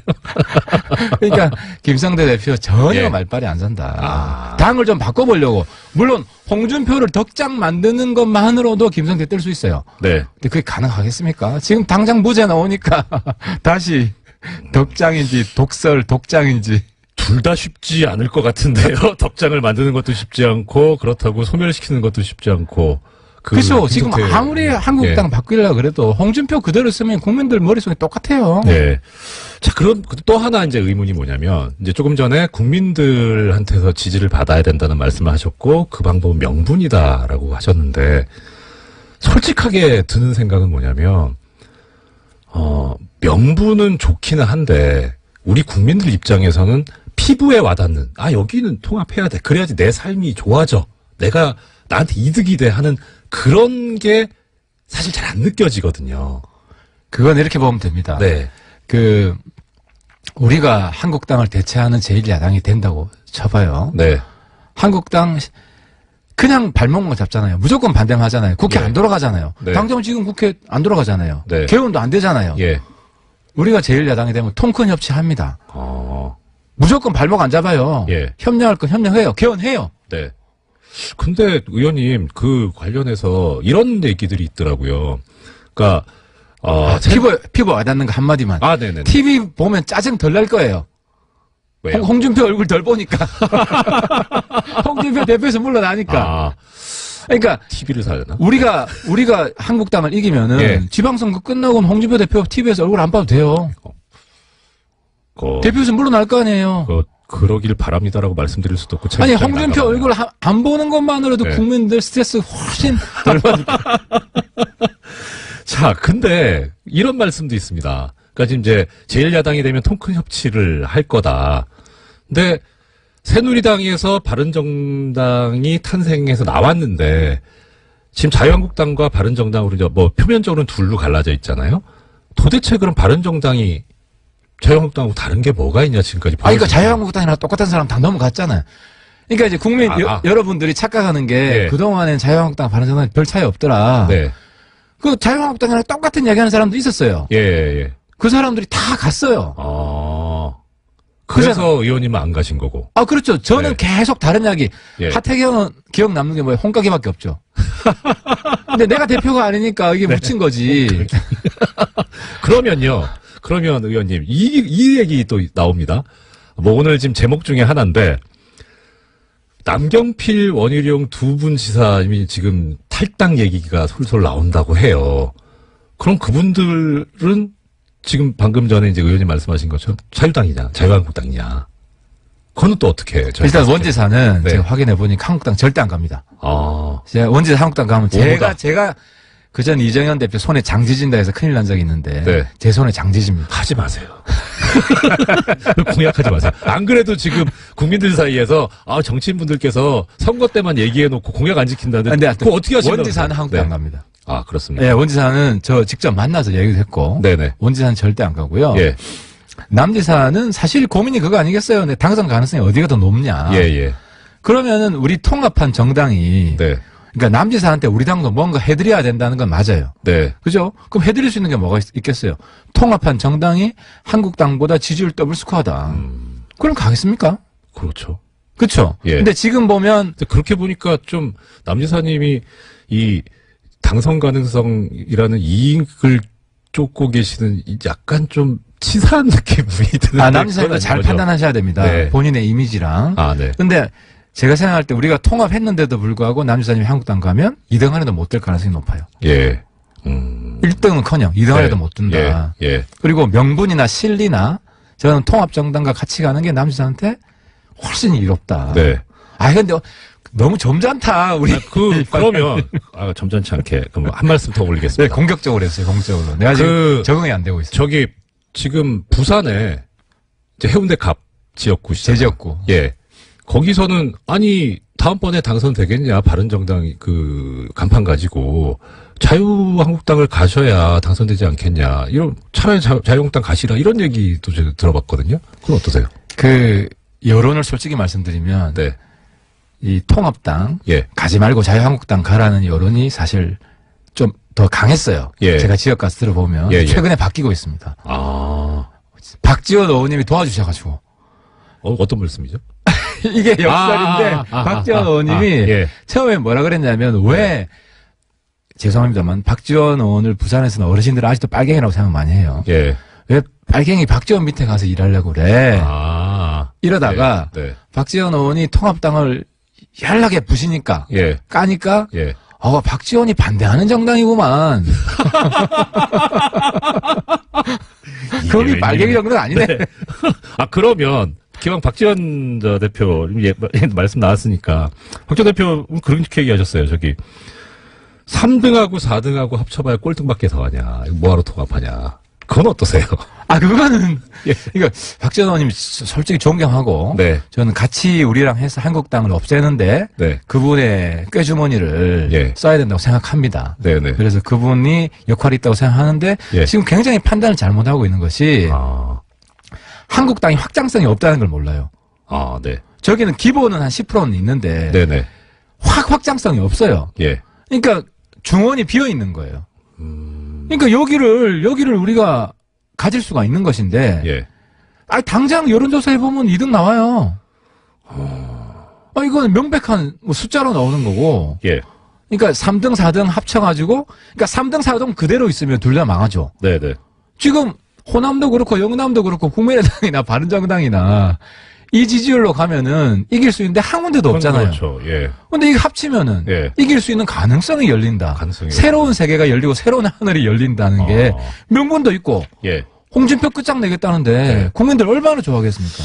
그건 좋은데. 그럼 이렇게 또 여쭤볼게요. 지금 여론조사 말씀하셨으니까, 2013년도 여론조사 이런 게 있었다고 합니다. 안철수 당시 이제 국민당 대표가, 안철수 대표가 신당을 창당하면 지지할 의사가 있다는 게 30% 정도 나왔었거든요. 예. 그리고 2014년에 정동영 의원이 신당을 창당하면 18% 정도 지지하겠다 이런 게 나왔는데, 사실 이제 역사를 보면 이 안철수 대표나 정동영 의원 같은 경우에 이제 탈당했다가 당 만들었다가 또 깼다가 탈당했다가 당 만들었다 합당했다가 이게 여러 번 반복이 되거든요. 그러면 지금 그런 전력을 가지신 분들하고 다시 이제 통합을 해서 당을 만들었다. 또 깨지는 일이 앞으로 또 깨진다. 예. 역사를 보면요. 한국당이 깨지겠죠. 그러니까 깨지는 통합당이요. 그러니까 한번 보자고요. 예. 이 지방선거 성적을 토대로 해서 예. 한국당이 꼴등하면 네. 뒤에서 1등하면 한국당이 깨집니다. 100% 깨집니다. 네. 솔직히 저한테 있잖아요. 바른정당 받아줄 수 없냐? 문의 전화가 두통 왔어요. 예. 많은 거예요. 한국당에서. 저기. 한국당에서. 한국당으로부터 현역 의원이. 오, 신기하네요. 네. 그러니까 이게 무슨 얘기냐면 특히 수도권 중심으로 수도권. 통합당이 되면 네네. 한국당은 보다 그러니까 통합 효과가 제일 큰 게 지금 수도권이에요. 네. 그럼 불안한 거죠. 예. 그럼 미리 보험 들어놓고 싶은 거예요. 나중에 잘 봐주라. 아니, 기왕 보험 들 거면 그러니까 더불어민주당이 전화지. 깨질 가능성은 예. 가능성이 제일 높은 건 이제 한국당이고 네네. 그 다음에 민주당도 저희는 흔들릴 수 있다고 봐요. 네. 민주당도 물론 뭐 계속 잘하면은 계속 1등 하겠죠. 네네. 근데 지금 민주당은 존재하지 않는 당이잖아요. 예. 청와대만 존재하지. 그런가? 예를 그래도 들어서 50% 나오잖아요. 그 이유가 뭐냐? 네. 홍준표 때문에 나오는 거예요. 아니 제1야당이 희망이 기승전 없는데, 홍준표. 제1야당이 희망이 없는데 네. 여기를 그러니까 반사 이익을 얻고 3당 4당은 성장할 것 같지 않고 예. 딱 스탑했고 예. 이러니까 여당밖에 없다 이렇게 되는 거죠. 그러니까 야당의 대안이 있으면 대표 야당이 바뀐다고 하는 순간 네. 정치권 지각 변동이 일어나요. 그러면은 물론 우리 통합당이 깨질 가능성이 없다는 건 아닌데 깨질 네. 가능성이 가장 높은 당은 1번 한국당. 네. 그리고 민주당도 일부 흔들릴 수 있다는 거죠. 예. 근데 아니 제가 여쭤본 건 이제 그거죠. 저기 당 깨는 전력을 상당히 많이 가지신 분들하고 합당을 하면 그러니까, 미래가 불확실하지 않냐. 그러니까 그 중에 한 분은 네. 통합에 절대 반대하니까. 정동영 예. 대표는 논외로 아니고 네. 안철수 대표는 네. 집안이 잘 되고 예. 그러니까 자기가 이번에 통합이 되면 1등 공신이 안철수예요. 솔직히 저도 이 자리에서 나와서 계속 얘기했지만 저는 통합까지 생각 안 했어요. 네네. 선거연대만 하자. 우리 예. 너무 다르다. 왜냐하면 그때는 호남 의원들까지 다 하나가 된다고 생각했기 때문에 부담도 됐고. 예. 근데 안 대표가 정말 저는 지난번에 제가 여기서 안 대표가 초딩에서 중딩됐다 한 2주 3주 전에 했는데 요번에 대딩됐어요. 이제 의무교육을 마치고. 월반에서. 왜냐하면 저는 이렇게까지 일관되게 뚝심 있게 예. 통합을 밀어붙일 거라고 생각 못했어요. 중간에 또 철수할 거라고 생각했어요. 근데 뚝심 있게로 평가하시는 분들도 계시지만 당원 당규를 무시하고 이런 분이 법치주의를 지키겠느냐 그런 얘기도 있는. 아니 당원 당규 무시한 건 이번에 법원에서 판결 날 거고. 근데 저도 그 부분 이번에 당원 당규 위반했다. 예. 법원에서 판결 나면 좀 수용을 했으면 좋겠어요.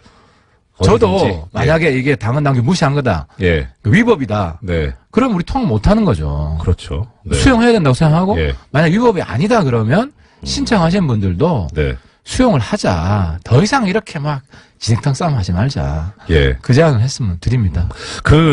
좀 이거는 이제 아픈 말씀. 아직까지 별로 안 아파. 좀 더 세게 해주세요. 예. 제가 마음이 약해가지고. 너무 약한 거 이런 얘기를 하는 분들 계시더라고요. 그러니까 지금 이제 결국 아까 말씀하신 대로 찾아와야 될 때 공략 지점이 중도 부분인데 어떻게 보면 이제 무당층. 그런데 그러면은 이 무당층을 끌어올려면 내 기득권을 좀 포기를 하는 그런 모습이 있어야 되는데 지금 바른정당만 놓고 보더라도 원내 교섭단체가 붕괴함으로써 국고보조금이나 이런 게 이제 적어지니까 어떻게든 교섭단체를 만들기 위해서 통합을 하려고 하는 거 아니냐 이런 지적이 있던데요. 가난한 사람이 부자 되겠다는 그 욕심이 나쁜 욕심은 아니잖아요.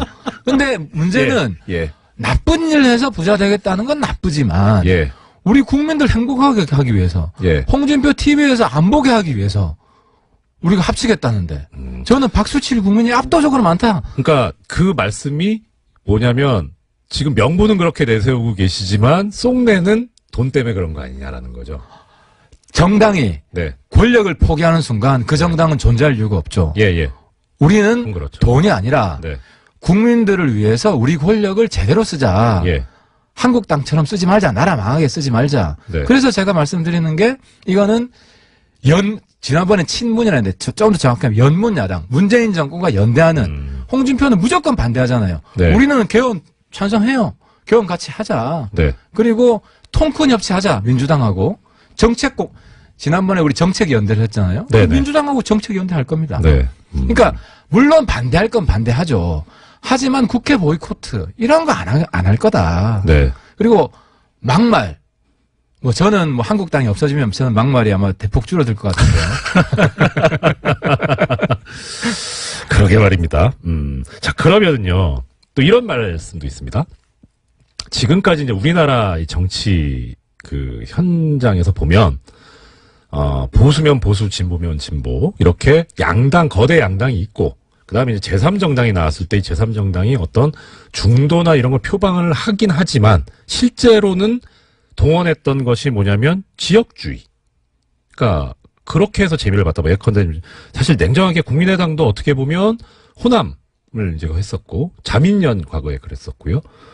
그러면 이렇게 이제 지역을 계속 동원하지 않으면 생존할 수 있는 수단이 없어지는데. 그 시대 끝났다. 아, 끝났다. 제가 오늘 들어오면서 이제 뉴스 그 일부 들었는데요. 네. 1987년. 네네. 제가 이제 그때 2학년이었잖아요. 예. 우리 세대, 이 80년대 세대는 지역 감정 없어요. 왜 없냐? 우리 세대는 민주주의 이념이 예. 지역을 압도한 세대예요. 네.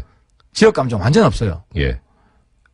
이 세대가 지금 대한민국을 이끌어 나가고 있기 때문에 더 이상 후퇴하면 안 되죠. 안 되고 이번에 만약에 통합이 되면 지역 감정 없는 정말 새로운 정치가 태동을 하는 거예요. 물론 근데- 어르신들한테 조금 남아있죠. 네. 그 표 우리 뭐 무시해야죠. 그 표까지 받으려고. 아니 어르신들한테 우리가 당당하게 이야기할 거예요. 네. 그러니까 하태경 왜 새누리당 있으면서 님을 위한 행진곡 예. 빨갱이 몰이하는 거 그렇게 깠냐. 네. 5.18에 대해서 계속 지역에서는 욕 들으면서 제가 이야기를 했어요. 네네. 근데 이제 어르신들 이해하죠. 시대가 시대가 바뀌기 때문에. 예. 그러니까 이런 헌신과 희생이 있어야 되고 이번에 새로 나오는 정당은 지역주의 없는 정당, 예. 지역감정 없애는 정당 그런 정당이 될 거라고 봐요. 그래서 저는 안 대표랑 좀 생각이 다른 게 안 대표 네. 자꾸 다당제 이야기하잖아요. 네네. 저는 신양당제. 음. 한국당이 없으면은 우리랑 민주당이 그냥 일대를 붙는 거지. 그러니까 한국당을 완전히 없애고 새로운 야당이 생기는 네. 새로운 국가가 생기는 예. 이런 출발점이 그래서 이 정당은 단순히 선거공학적인 그런 연대가 아니다. 그걸 뛰어넘는다는 거예요. 그러면 앞으로 이제 통합정당이 출범하게 되면 지금까지 뭐 국민의당에서 주장했던 뭐 호남 홀대니 이런 말도 이제 안 나오겠네요. 호남 이게 뭐 홀대. 이렇게 뭐 이 지역이 나오는 그런 거 없어요. 예. 그런 거 없어요. 우리는 뭐 영원한 부부가 많이 생길 거라고 저는 생각합니다. 오히려 영원한 커플이 많이 생기고 네. 훨씬 교류를 많이 하고 예를 들어 부마 항쟁 때는 광주에서 와서 같이 기념하고 5.18 때는 부산에서 가서 대구에서 가서 네. 같이 기념하고 이런 아름다운 시대가 도래하지. 이게 저기 이렇게 앞에서 말씀해 주시는데 믿음이 가야 되는데 그게 걱정이에요. 워낙 많이 속아봐가지고 설마 진짜 그랬으면 좋겠습니다. 예, 참. 자, 마지막으로 벌써 또 재밌게 듣고 있는데 마지막 질문 드려야 되겠네. 마지막 질문으로 드리고 싶은 게 참 질문 드리고 싶은 게 여러 가지가 있는데 하나가 지금 이제 당장 이제 내일부터 투표가 시작이 됩니다. 통합 관련해서. 벌써 국민의당에서. 그렇네요. 네. 예. 이렇게 그림이 그려졌으면 좋겠다. 이렇게 굴러갔으면 좋겠다 하는 의원님의 희망, 바람 있으시면 좀 말씀 주셨으면 좋겠습니다. 1월 안에 다 끝내야죠. 아. 지금 이제 양가에서 네. 결혼식을 사실 준비하고 있는데 네. 국민의당에서 시끄럽죠. 시끄러운데 거기서 좀 잘 정리가 되고 조금 뭐 우호적으로 했으면 좋겠어요. 이제는 뭐 서로 입장이 명확해졌기 때문에 네. 지금 비례대표가 문제잖아요. 네, 그렇죠. 근데 뭐 제가 대표가 아니기 때문에 제가 100% 된다는 말씀은 못 드리지만 만약 합당이 되면 비례대표 중에 원하는 분들은 그냥 내보내드리겠다. 포기하시는 게 좀 많으시네요. 내보내드리겠다. 예. 왜냐하면 지금 한국당에도 김연아 의원이 사실 바른정당 예. 의원이랑 마찬가지인데 정신적으로 예. 거긴 아예 의총에도 부르지도 않아요. 네. 그러니까. 근데 지금 내보내주면 그게 신사적인 정치잖아요. 그래서 우리가 이제 비례로 장난치지 않겠다. 네. 그래서 좀 우호적으로 이제 지난번에 이제 절이 싫으면 중이 나가야 된다 그랬는데 그 절 주지는 안철수잖아요. 박씨 아니고 안씨잖아. 예, 좋습니다. 정말 진짜 계속 속는 놈이 바보라고 하는데 속지 않게 되기를. 예. 진짜 부탁드립니다. 아우, 심성까지 너무 착하신다. 지금까지 화요일의 남자 하태경 최고위원 모시고 말씀 들어봤습니다. 고맙습니다. 예, 감사합니다. 불친절한 AS입니다. 2부에서 인터뷰를 했던 유시춘 작가님. 예. 양대 포털에서 실시간 검색어 1위를 차지하셨습니다. 아, 대단하시네요. 아까 가시면서 선생님 내일도 했더니 나 내일 안 돼. 내세요. 1등이에요. 1등 그냥 하시는 줄 아시냐고. 그래서 내일 나와주시기로 하셨습니다. 이성일 님께서 문자 주셨는데요. 유시춘 선생님 내일도 불러주세요. 네. 내일 나오시기로 하셨습니다. 4965님, 유시민 작가님 의문의 일패입니다. 누님만한 동생 없네요. 네, 맞습니다. 동감입니다. 이러다 유시민 장관님한테 혼나는 거 아닌지 모르겠네요. 7737님, 김어준 공장장 혹시 하와이 보내달라고 해서 하차했나요? 하차한 건 아니고요. 어제도 잠깐 말씀드렸지만, 어디로 갔는지 모릅니다, 지금. 예, 소재 불명 상태고요. 형사법적으로 지명수배 요건입니다. 5456님, 공장장 혹시 고기 투어 간 거예요? 어디를 가셨는지 모르겠어요. 근데, 3부, 시작 때, 니가 가라 하와이 나왔잖아요. 이게, 원래는 공장장의 생각이 아니고, 스탭들의 생각입니다. 스탭들의 바람이 지금 왜 하와이 안 보내주냐라는 그런 마음을 가지고 있습니다. 연말이라 개인 휴가를 공장장이 갔다고, 예. 근데 하와이를 갔는지 아닌지도 모르겠어요. 지금, 세계 각지로 뻗어가는 뉴스공장, 그리고 뉴스공장의 위대한 청자님들, 공장장의 소재가 파악이 되면 바로 제보 좀 올려주시기 바랍니다. 유리님, 서로 칭찬해주는 뉴스공장 적응한대요. 예, 저도 적응이 안 됩니다. 적응하셔야지 어떻게 하겠어요. 이 권한대행이 영원하지 않습니다. 사흘 남았습니다. 그냥 불편하시더라도 조금만 참아주시면 바로 공장장 이 새해 복귀해서 제대로 다시 바로 잡으시지 않을까 싶습니다. 예, 지금까지 불친절한 AS였습니다. 예, 어려운 경제, 어려운 이름 연구소 소장님. 선생님 연습을 좀 했는데 아직 안 붙었어요. 칼폴라니 사회경제연구소 정태인 소장님 나오셨습니다. 안녕하십니까? 네, 안녕하세요. 네. 네, 유시춘 누님께서 무슨 얘기를 하셨길래 포탈 일입니까? 영화 1987 관련해서 6월 항쟁 때 말씀하셨는데요. 네, 시민이보다도, 유시민 장관보다도 많이 잘합니다. 어휴, 깜짝이야. 네. 이 방송 항상 들을 때마다 드는 생각인데, 소장님 나오실 때 시그널이 참 깜찍하고 좋습니다. 내용도 아주 풍부하고 많이 배우고요. 오늘 또 이제 현장에서 한번 배워가겠습니다.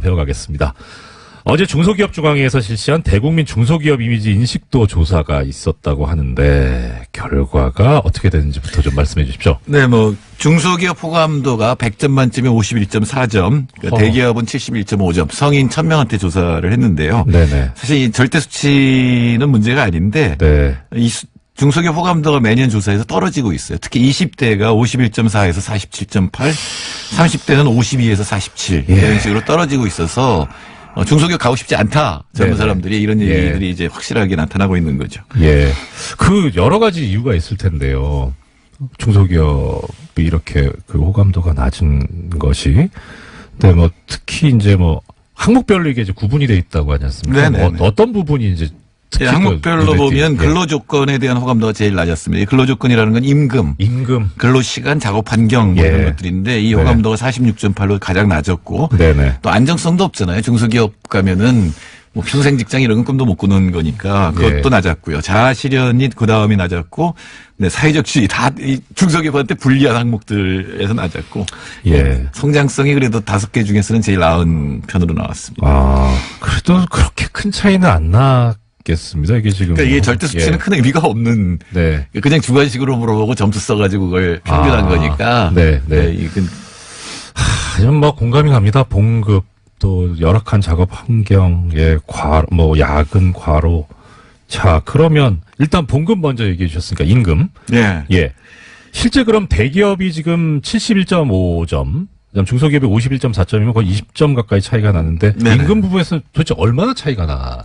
그러니까 이거는 어떻게 대기업을 어떻게 정의하느냐에 따라서 또는 조사기관에 따라서 다 다른데 대체로 반이라고 보시면 됩니다. 반? 예, 제가 오늘 적어온 거는 2015년 고용노동부 조사 결과 대기업을 300인으로 잡았을 때 네네. 이걸 500인으로 잡을 수도 있습니다. 예. 근데 대기업 월 평균 총액이 561만 원, 중소기업이 306만 원, 그러니까 54.5%죠. 예. 예, 지금 제가 보기엔 이거 좀 크게 나왔는데 반밖에 안 된다는 얘기죠. 근데 80년대 말만 해도 네. 70%에서 80%였어요. 네네. 그러니까 현대 자동차에 다니다가 이제 1차 하청으로 옮기면 한 80% 받았거든요. 근데 지금은 진짜 반이에요. 네. 대체로 이렇게 보시면 됩니다. 대기업 중소기업 반, 그다음에 정규직 비정규직 반, 남성 여성 반. 그러니까 여성 비정규직 이렇게 되면 중소기업 이렇게 되면 굉장히 차이 많이 나게 되는 거죠. 우리가 이제 양극화 얘기를 하는데 이 대기업과 중소기업 사이에서도 양극화가 더 심해지고 있다 이렇게 봐도 되나요? 그럼요. 근데 80년대 말에 무슨 일이 벌어졌냐면 우리나라가 79년 위기를 맞으면서 대기업이 하청 계열화를 시작합니다. 네네. 그러니까 일본 흉내를 내는데 그게 이제 완성이 되는 게 80년대 말이에요. 근데 이제 90년대 초까지는 굉장히 경제가 좋았는데 그 이후로는 이제 격차가 막 벌어져서 그러니까 80에서 50까지 떨어졌으니까 굉장히 많이 벌어지고 또 하나 차이는 뭐냐면 또 다른 일이 벌어진 건 뭐냐면 대학교 가는 비율이 굉장히 높아졌어요. 네, 그렇죠. 예, 제가 다닐 때 한 20% 안 됐는데 근데 지금은 조금 떨어졌지만 70% 가까이 가거든요. 한때 80%가 넘었었는데 근데 이 대학교 요새 등록금도 비싸잖아요. 돈 많이 내고 왔으니까 번듯한 직장을 가야 되는데 중소기업 일자리 수가 85% 이상이거든요. 학자금 대출이나 말고 받아서 사회에 진출할 때 돈을 모아서 나가는 게 아니라 빚을 지고 출발하니까. 빚을 보통 한 2천만 원, 3천만 원 지는데. 근데 이 대기업 전문직 이런 거 빼버리면 중소기업이 이제 85% 정도가 되니까 이 갈 데가 없는 거예요. 70%가 15%에 들어가고 싶은 거 아니에요. 그렇죠. 대기업이나 전문직이 되고 싶은 거 아니에요. 그럼 항상 1년에 55%는 탈락이잖아요. 되게 탈락을 하더라도 그렇더라도 이게 심하게 차이가 안 나게 해줘야 되는 게 이제 사회 그러니까 구조고. 차이가 많이 나니까 그 15% 들어가려고 그러고 절대로 저 중소기업의 첫 직장을 잘못 잡으면 안 된다. 첫 발을 잘 내디뎌야 된다는 게 어른들 말씀이거든요. 이명박 대통령 때 눈높이를 낮춰라. 처음에 중소기업 가서 탁 차근차근 올라가서 대기업 갈 수 있다. 자기도 그랬다 이렇게 얘기를 했는데 요새는 그게 불가능하거든요. 시대가 바뀌어버려. 그러니까 노동연구원에서 나온 보고서를 보면 빈곤의 늪이라는 말이 나와요. 빈곤의 덫. 이렇게. 처음에 이제 압박을 받다가 중소기업이 들어가요. 근데 오래 못 다니는 경우가 굉장히 많아요. 굉장히 이게 짧아요. 3년이 안 됩니다. 그만두면 이제 실업자죠. 근데 실업자였다가 다음에는 비경활이라고 해서 이제 포기하는. 그렇죠. 그래도 한참 지내다가 또 다시 어쩔 수 없이 중소기업 갔다가 다시 실업자 비경활 이걸 갖다 반복하게 되니까 첫 직장을 잘 잡으라 그러니까 이게 특히 이제 시험 보는 것들, 무슨 고시 붙은 것들, 이런 것들 하는데 굉장히 많은 사람들이 몰려서 에너지가 지금 낭비가 되고 있는 거예요. 아주 거꾸로 이렇게 생각해 볼까요? 어떤 직업을 택하든가 임금이 거의 비슷하다고 생각해요. 보시면 실제 북유럽은 그렇습니다. 그러면 어딜 갈까요? 그러면 그래도 좀 덜 힘든데 시간 여가가 많은데 저 같은. 그러니까 자기 취향에 따라 가겠죠. 자기가 좋아하는 일을 선택하게 될 거니까 아무래도 좋아하는 일을 선택하게 되면 생산성이 올라가게 되기 시작했습니다. 생산성이 올라가죠. 사실 15% 가는 대기업에 간다고 하더라도 자기 좋아하는 일 안 하는 경우가 많이 있죠. 거길 가야 되니까 공무원 시험을 봐야 되니까. 그러니까 이런 사람들의 생산성이 낮을 가능성이 굉장히 높거든요. 그러니까 북유럽 국가들을 제가 관찰하면서 이 나라들이 우리나라의 1인당 GDP 2배인데 근로시간은 반이에요. 그럼 서너 배 우리나라보다 생산성이 높다는 건데 그게 잘 그런 거예요. 수치로는. 근데 잘 이해가 우리나라 사람 그렇게 못났나? 이건 아닌데. 우리나라 저 사람들 같이 이렇게 또 열심히 일하고. 못나지 않았는데 그런 거는 어쩌면 한쪽에서는 좋아하는 일만 하고 어쪽에서는 싫어하는 일만 하는. 제가 뭐 농담처럼 하는 얘기 중에 피를 보면 기절하는 아이들이 의대 간다고. 거기가 워낙 좋은 직장이니까 어떻게든 공부 열심히 해서 가는데 자기 적성하고 맞지 않는 거거든요. 그러면 이렇게 이제 차이가 나고 사람들이 막 참 어려워하는데 왜 이렇게 중소기업이 상황이 열악한지 혹시 뭐 좀 제도나 시스템상으로 아까 제가 얘기한 하청 계열화가 완성됐다는 거는 이제 대기업에서 하청 단가를 매긴다는 얘기잖아요. 우리나라 중소기업의 절반은 하청 계열사라고 보시면 됩니다. 근데 하청 단가를 되게 마음대로 한다면 예. 예를 제가 10,000원짜리 부품을 만드는 중소기업 사장이에요. 열심히 노력해서 생산성을 올렸어요. 기술을 발전시켜서 9,000원에 만듭니다 지금. 네, 네. 옛날처럼 10,000원이 단가면 10,000원에 받아서 1,000원 남잖아요. 그렇죠. 그거 가지고 생산성을 더 향상시키든가 노동자 임금을 줄 수가 있는데 대기업이 그걸 다 알아요. 얘가 어느 걸 발전시키는지 다 알고 하청 단가를 9,000원 깎아버려요. 아, 이게 그 후려치기 뭐 이런. 예. 어떤 거는 정기적으로 우려치는 것도 있고 예. 사실은 대기업의 하청기업이 되려면 자신의 기술 상황 어떤 친구들이 자기 지금 들어왔는지까지 다 알려줘야 됩니다. 정보를. 헐. 그러니까 대기업들은 아이고, 영업 비밀 아닙니까? 근데 그렇게 안 하면 그 계열사에 못 들어가 계열에 못 들어가니까. 예. 참 심하다. 그러니까 그런 것들 다 파악하고 있으면서 생산성 향상분을 다 하청단가 후려치기로 빼가면 네. 중소기업 생산성이 계속 낮을 거 아니에요. 재충전이 안 되는. 인센티브도 없고 네. 여력도 없고 네. 그럼 생산성 격차가 점점 벌어지는 걸로 나타나게 되겠죠. 아, 그러면 임금은 점점 벌어지고 예. 그럼 뛰어난 젊은이들은 안 가려고 그럴 거 아니에요. 여기를. 예, 그렇죠. 예. 그럼 이 가는 사람도 또 이렇게 차이가 벌어지니까 이게 점점 벌어지고 이게 극단적으로 가게 되면 사실은 극단적으로 가게 되면 대기업도 자기 이 발밑을 갖다 파버리는 거거든요. 그렇죠. 토대. 예, 지금은 중국에서 끌어온다고 하는 건데 이게 제대로 안 되면 굉장히 위험해질 수 있는 겁니다. 아, 그렇군요. 그러면 결국 이제 이 대기업들이 그렇게 뭐 일종의 횡포를 부리는 거에 대해서 규제를 하고 뭐 나가야 되는데 김상조 공정거래위원장 같은 경우에 그러면은 우리가 잘하고 있다라고 봐야 되는 겁니까? 뭐 이제 얼마 여태까지 자율적으로 하라고 그랬죠. 네. 네, 뭐 이렇게 좀 명분을 축적하는 것 같다는 느낌은 듭니다. 네. 그러니까 복잡하게 순환 출자 이런 거보다는 하청 단가 문제라든가 이런 쪽을 우선 보겠다라고 했기 때문에 내년 초에는 어떤 이 조치가 나올 거로 보입니다. 그러면 소장님께서 전문가시니까 이런 상황에서 그럼 뭐 예를 들어서 외국은 이렇게 하고 있다 내지는 우리는 이렇게 갔으면 좋겠다 어떤 이런 정책이라든가 그런 거에 대해서 이렇게 말씀 주실 만한 것은 뭐가 있을까요? 일단은 하청 단가 후려치기나 이 중소기업이 개발한 기술을 탈취한다든가 이런 것들은 철저히 막아야죠. 이건 불공정한 얘기예요. 뭐 도둑 아닙니까? 예, 그렇죠. 또 하나는 이제 클러스터라는 걸 만드는 건데 문재인 정부의 경제정책 기조가 소득주도 성장하고 혁신 성장인데 혁신 성장이 일본에 뭐가 들어가 있냐면 중소기업을 혁신의 주역으로 만들겠다는 얘기가 나옵니다. 이거 처음 나온 얘기입니다. 우리나라 역사상. 이게 굉장히 어려워요. 근데 중소기업이 혁신의 주역이 되려면 네트워크가 돼야 됩니다.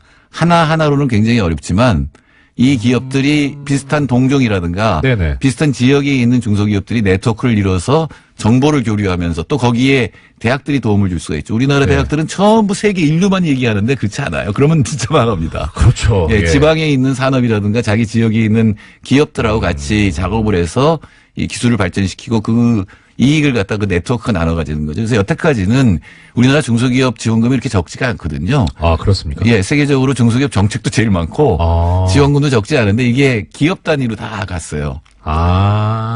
네. 그러니까 개별 기업 쪽으로 가다 보니까. 네, 지금 홍장표 경제수석도 그걸 잘 아는 친구고. 그다음에 이번에 다시 중소기업 비서관을 뽑았는데 우리나라의 중소기업을 제일 잘하는 그러니까 산업연구원에 있던 분을 비서관으로 모셔갔으니까 아마도 그런 네트워크에 지원하는 이런 정책들이 나오고, 근데 이게 시간이 오래 걸려요. 가령 그러니까 조급하면 안 된다. 예, 세계적으로 유명한 에밀리아노 뭐냐면 몇백 년이고요. 최소한 한 10년 정도는 그런 네트워크가 형성된 걸 갖다 지원을 하게 되면 우리나라 중소기업들도 희망이 있다고 저는 생각합니다. 이건 참 이제 10년 걸린다고 하셨으니까 이건 또 중간에 그러면 이제 정권 교체기도 있을 수 있는데. 그러니까 바뀌더라도. 일관돼야 될 것 같네요. 예, 하태경 의원처럼 좋은 정책을 따라한다. 뭐 이런 사람들이 많이 나와야죠. 소장님, 거기서 하태경 의원님 인용하시면 청취자님들한테 바로, 혼나실 수도 있는데. 자, 청년들이 중소기업에 갈 수 있도록 이렇게 많이 지원을 해주고, 그렇게 해서 탄탄한 기반이 형성되게 하자는, 좋은 말씀 들었습니다. 오늘 말씀 감사합니다. 지금까지 칼폴라니 사회경제연구소 정태인 소장님 모시고 말씀 들었습니다. 감사합니다. 예, 감사합니다. 어제 인사를 제대로 못 드리고 끝냈죠. 오늘은 인사드리려고 애를 써봅니다. 자, 공장문 닫습니다. 공장문 닫습니다. 안녕.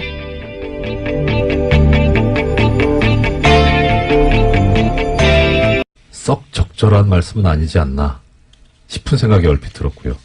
이 칼럼이 2009년 4월 15일에 실리는데 아주 공교롭게도 한 달 후에 노무현 대통령이 서거를 하시죠.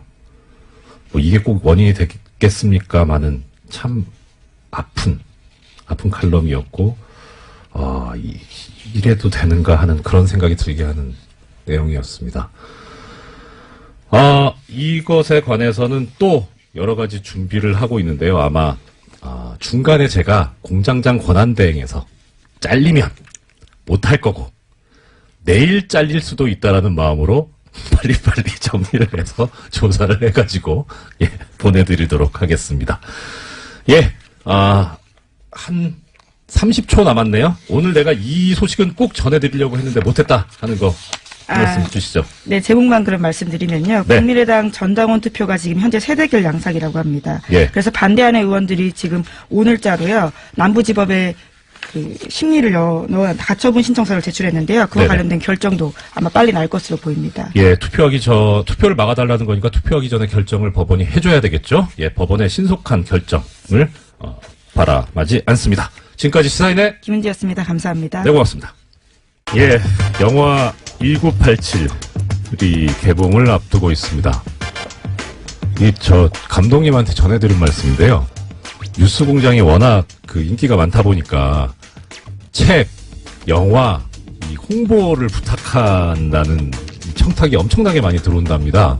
김영란법에 위반되지 않는 범위 내에서 해드리려고 하는 것 같은데, 근데 어떻든 뉴스공장에서 소개가 되면 크게 흥한다.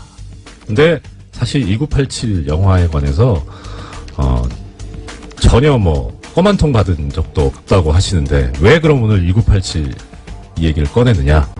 1987이란 영화가 1987년 6월 민주항쟁을 배경으로 하고 있죠. 거기에 대해서 또 관심이 커져가고 있는데 이 영화를 보시고 깊은 감명을 받으셨을 뿐만 아니라 이 시기에 관한 살아있는 역사이신 분을 한 분 모셨습니다. 1987년 당시에 민주정치 국민운동본부 상임집행위원이셨죠. 유시춘 작가님 스튜디오로 직접 나오셨습니다. 어서 오십시오. 네, 안녕하세요. 이거 선생님 여기서 뵈니까 반갑네요.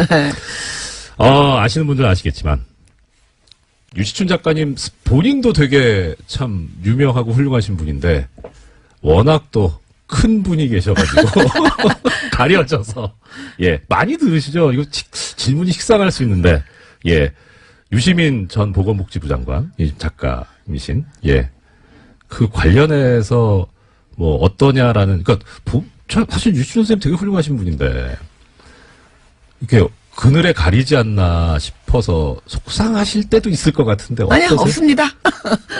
선생님 표정이 진짜 없으신 것 같아요.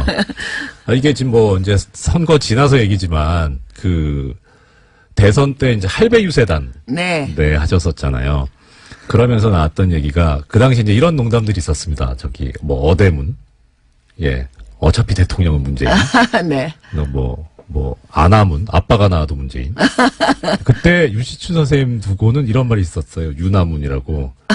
뭔지 아시죠? 유시민 나와도 문제인. 참, 이제 지나서 하는 얘기입니다만. 자, 일단 유시민 전 장관님께서 별 감정 없다고 하시니까, 서운한 거 없다고 하시니까, 당연히 그러신 것 같고요. 오늘 이제 모셔서 듣고 싶은 말씀 시작해 보겠습니다. 민주정치 국민운동본부, 줄여서 국본 상임집행위원으로 활동하셔서, 이 당시 이제 정말 살아계신 역사인데 일단 영화 1987 어떤 의미가 있고 어떻게 보셨는지 좀. 네, 영화가 예술로서의 본성을 가지고 있고요. 네. 또 그 어떤 예술과 문학도 그 시대의 사회 현실과 역사로부터 결코 자유로울 수 없습니다. 그렇기 때문에 대사회적인 기능을 갖고 있는데요. 저는 이 양자 중에 그 후자에 더 충실한 그리고 매우 훌륭한 그 기능을 수행한 영화라고 보았습니다. 네. 역사적인 의미가 있다. 네. 자, 그러면 일단 1987년이면 만약에 1987년도에 태어났다고 해도 이제 30이잖아요. 그렇죠. 네. 그러니까 그 시절을 기억한다는 게 어떻게 보면은 기억하고 있는 사람들이면 일종의 이제 노털 얘기 들을 수 있는 일단 그러면 이 1987년 6월 항쟁이 왜 어떤 계기로 일어나게 된 건지 네. 그 시작부터 한번 말씀을 부탁드립니다. 네, 뭐 너무 기니까요. 제가 네. 간략하게 줄여서 잘 말씀드릴게요. 여러분 아시다시피 그 박정희 유신 통치 체제는 사실 종신 집권 체제였습니다. 그렇죠. 근데 이제 내부의 분열로 박정희 대통령이 시해당하고 네. 민주주의를 갈구하던 국민들은 민주정부가 당연히 들어올 거라고 아주 합리적인 추론을 했는데 네. 뜻밖의 전두환과 그 신군부 일당이 광주에서 학살을 감행하고 그야말로 정권을 탈취했습니다. 그렇죠. 이제 그로부터 한 7년에 걸쳐서 그 정통성도 민주성도 역사성도 부재한 그 정권을 물리치고 네. 새로운 민주정부를 세우려는 열망이 국민들에게 광범위하게 퍼져 있었는데 그렇죠. 그중에서도 청년 학생들이 용기 있게 전위에 섰습니다. 예. 그러다 보니 청년 학생들이 감옥으로 많이 끌려갔어요. 많이 갔죠. 특히 5.18 광주 민중항쟁의 진상을 밝히기를 요구하는 학생들을 모두 잡아갔습니다. 네. 그래서 86년 12월 당시에 감옥에 약 6천여 명의 청년 학생을 비롯한 양심수들이 갇혀 있었습니다. 6천 명이면 한 학교 그렇죠. 예. 진짜, 이제 그러다 보니 수많은 학생들을 영장도 없이 체포 구금하고 고문하는 일이 네. 너무나 빈번했는데 네네. 언론의 재갈을 물려놓았기 때문에 아무도 그것을 보도하지 못했습니다. 예. 그래서 드디어 1987년 새해가 밝았을 때 네네. 1월 14일 날 박정철 군이 피의자도 아닌 참고인으로 불려갔다가 물론 영장도 없었습니다. 네. 가족에게 알리지도 않고요. 네.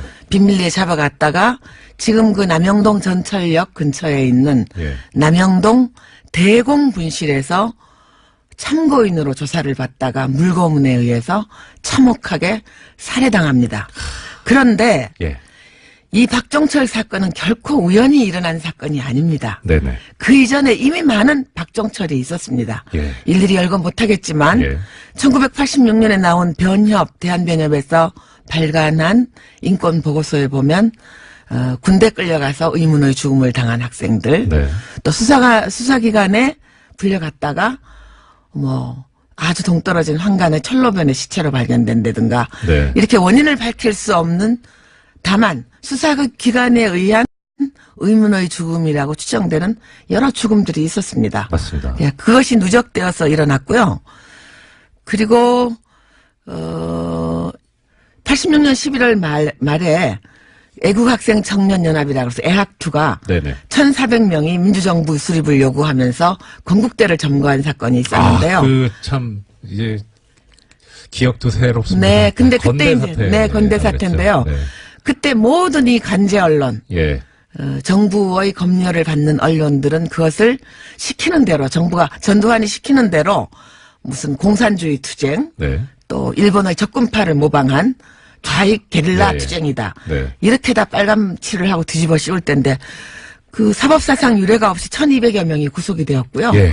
그래서 감옥이 터져나갈 지경에 이르렀고 드디어 박정철 사건을 고문하고 난 다음에 시체를 깜짝같이 내다버리지도 못하고 네. 화장하지도 못하고 네. 들켜버린 겁니다. 그렇죠. 네. 예. 그래서 들켜버려서 예. 이 사건이 굉장히 국민들의 공분을 일으켰고요. 여러분 예. 잘 아시다시피 그 영화에 자세히 나옵니다만 네. 참 그 얼토당토 않고 어떻게 보면 초등학생 수준도 못 되는 그런 대응을 경찰이 내놓습니다. 책상을 유명한 말 탁 있었죠. 치니까 예. 억 하고 죽었다. 예. 당시에 강민창 치안본부장으로 네, 그렇습니다. 기억하는데. 박처원 본부장도 있고요. 예. 이분들이 그 2, 3일 동안 그렇게 머리를 맞대고 수기한 결과가 겨우 그렇게 유치짬뽕인 탁 치니까 억하고 네. 죽었다는 유명한 말을 어록을 남겼습니다. 네네. 그래서 저는 이 박정철 사건을 보면서 역사는 간혹 우연을 통해 필연을 관철한다는 말이 있습니다. 우연을 통해 필연을 관철한다. 네. 이 우연한 사건처럼 보이지만 결코 우연한 사건이 아닌 박종철 군 고문치사 사건이 일어남으로써 네. 그리고 드디어 그 고문까지 조작, 은폐한 이 정황이 드러나면서 국민들의 공분이 하늘을 찔렀고요. 그리고 모든 국민들이 그 누구도 검사의 청구에 의해서 법원이 발부한 영장에 의해서는 체포 구금되지 않는 네. 헌법의 정신을 실천할 것을 네. 요구를 했고 예. 체육관에서 저희들끼리 쑥덕쑥덕 대통령을 뽑는 것이 아니라 공화국의 주인인 국민의 참정권을 되돌려 달라고 요구하기에 이르는 것입니다. 그렇죠. 예, 약간 부연 설명을 해드리자면 당시에 고문에 가담했던 사람이 전부 5명인가 그랬었죠. 그런데 2사람이 한 것으로 축소하고 2사람이 다 뒤집어 쓰고 네. 들어갔다가 네. 구치소 안에서 사실은 3명이 더 있었다라는 얘기가 밖으로 흘러나오고 네. 그것을 천주교 정의구현 네, 그 사제단- 얘기 제가 좀 말씀드릴게요. 예. 참 이 역사가요, 뒤돌아서 생각하면 저는 무신론자인데 이럴 네. 때면 하늘이 계시지 않나 하는 생각이 드는데요. 네. 그래서 이제 그 5명 중에 A, B, C, D, E, F 중에 EF가 이제 뒤집어 썼단 말이죠. 예.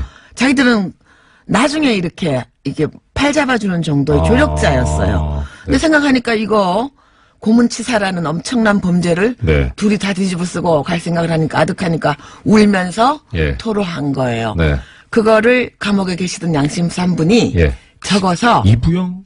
이부영 선생님이 들으셨고 네. 그걸 또 그 당시에 그 있던 교도관이 예, 들어 전달을 했습니다. 그런데 네. 과연 이 엄청난 사실을 누구에게 전달할 건가 예. 하고 한참을 고민을 했는데 첫째는 그때 개원청원 예. 국민운동을 벌이고 있던 야당에게 전할 건가? 네. 그다음 아니면은 뭐 학생들에게 전할 건가? 예. 그게 누구에게 전해야 이것이 가장 국민들에게 믿음을 주고 네. 의분을 불러일으킬까 하는 것을 고민한 끝에 예. 정의구현 사제단이라는 그 신부님 네, 신부님들한테. 조직에 전하게 됩니다. 그때 뉴스 공장이 있었어야 되는데. 그때 뉴스공장이 있었으면은 아깝습니다. 박정철 사건이 일어나지도 않았죠. 하긴 그렇겠네요. 네. 네. 이 짧은 생각. 네. 자. 그렇게 해서 고문을 해서 사람을 죽였을 뿐만 아니라 더 나가서 그걸 은폐하기까지 그런 이제 범죄를 저질렀는데 그것이 도화선이 돼서 실제 행동까지 갔습니다만 그 고문치사 사건에 대한 분노를 넘어서 당시에 이 국민들이 요구했던 거는 아까 말씀하셨던 대로 대통령을 직접 국민의 손으로 뽑을 수 있는 그러니까 대통령 직선제 국민의 권리를 보장하라 난 그것이었죠. 그래서 그 얘기 관련해가지고 이제 이 선생님께서 계셨던 민주정치 국민운동본부가 있었는데 그 조직은 어땠나요 당시? 네, 그 규모라든가. 비하인드 스토리를 잠깐 말씀드리면 네네. 가장 중요한 것이 그렇게 폭발력을 지니게 된 것은 마지막에 네. 야당이 합류하면서 함께 조직을 꾸렸기 때문에 그렇게 폭발력이 있게 되었습니다. 네네. 이제 박종철 군 사건, 고문치사 사건이 일어나고 네. 그야말로 민주화운동 단체로 를 다루는 이런 식은 그야말로 국가직으로 해서 빨리 예산 확충을 시키고 국민의 안전과 생명을 지킬 수 있도록 했으면 하는 그런 마음입니다. 그다음 제천 화재가 아무래도 큰 뉴스였으니까 관련 뉴스가 또 있는 것 같은데요. 네, 관련해서요. 이 지역의 국회의원인 자유한국당의 권석창 의원이 출입이 통제된 화재 현장에 들어가서 논란이 일었습니다. 화재 현장 방문해서 30분간 둘러보고요. 자신의 휴대전화로 현장을 촬영했다라고 하는데요. 못 들어가게 막자 자신이 국회의원이다라고 주장했다라고도 알려져 있습니다. 여기 왜 들어가셨답니까? 혹시 알려진 바가 있습니까? 자신의 주장은요. 네. 현장을 찾은 것은 의정활동의 일환이다라는 건데요. 현장을 통제해서 처음에는 경찰들과 실랑이가 있었지만 안전장비 갖추고 경찰관 입회하에 현장 들어갔다라고 주장하고 있습니다. 지역 국회의원이시니까 찾아가시는 것이 꼭 나쁘다고 할 수는 없는데, 근데 이 현장이 아직 지금 조사가 완료된 게 아니라서 증거가 보존이 돼야 될 텐데, 이 비전문가가 들어가서 좀 그렇지 않나 싶은데, 네. 게다가 유족들도 출입을 못하고 있는 상황이라고 하는데요. 그래요? 유족 대표 일부만 지난 23일에 합동 감식에 참관했다라고 합니다. 그렇기 때문에 현장에서 굉장히 여러 날이 나왔다라고 하는데요. 이게 그냥 이거 느낌인데, 이 경찰분들께서 출입을 제지하셨으면 예전에 그 누구시죠? 저기 김문수 경기도지사님. 네, 이제 119에 전화해서 굉장히 유명한 말을 했습니다. 나 김문수인데. 예. 아, 맞다, 순대. 예. 아, 그 순대가 아니고. 예, 그렇죠. 네. 지사님이라고 안 하셨나요? 예, 처음에 경기도지사라고 했는데 그렇죠. 이제 그것을 알아듣지 못하니까 아마 자신의 이름을 밝혔던 것 같기도 하고요. 그 여기서도 그러면 나 국회의원인데라는 말이 나왔을 법한데 어떻습니까? 예, 현장 제지하니까요. 충북 경찰서장에게 전화했다라는 보도를 제가 일부 봤는데 정확하게는 예, 서장님한테 전화를 하시고 이런 것을 우리는 갑질이라고 하지요.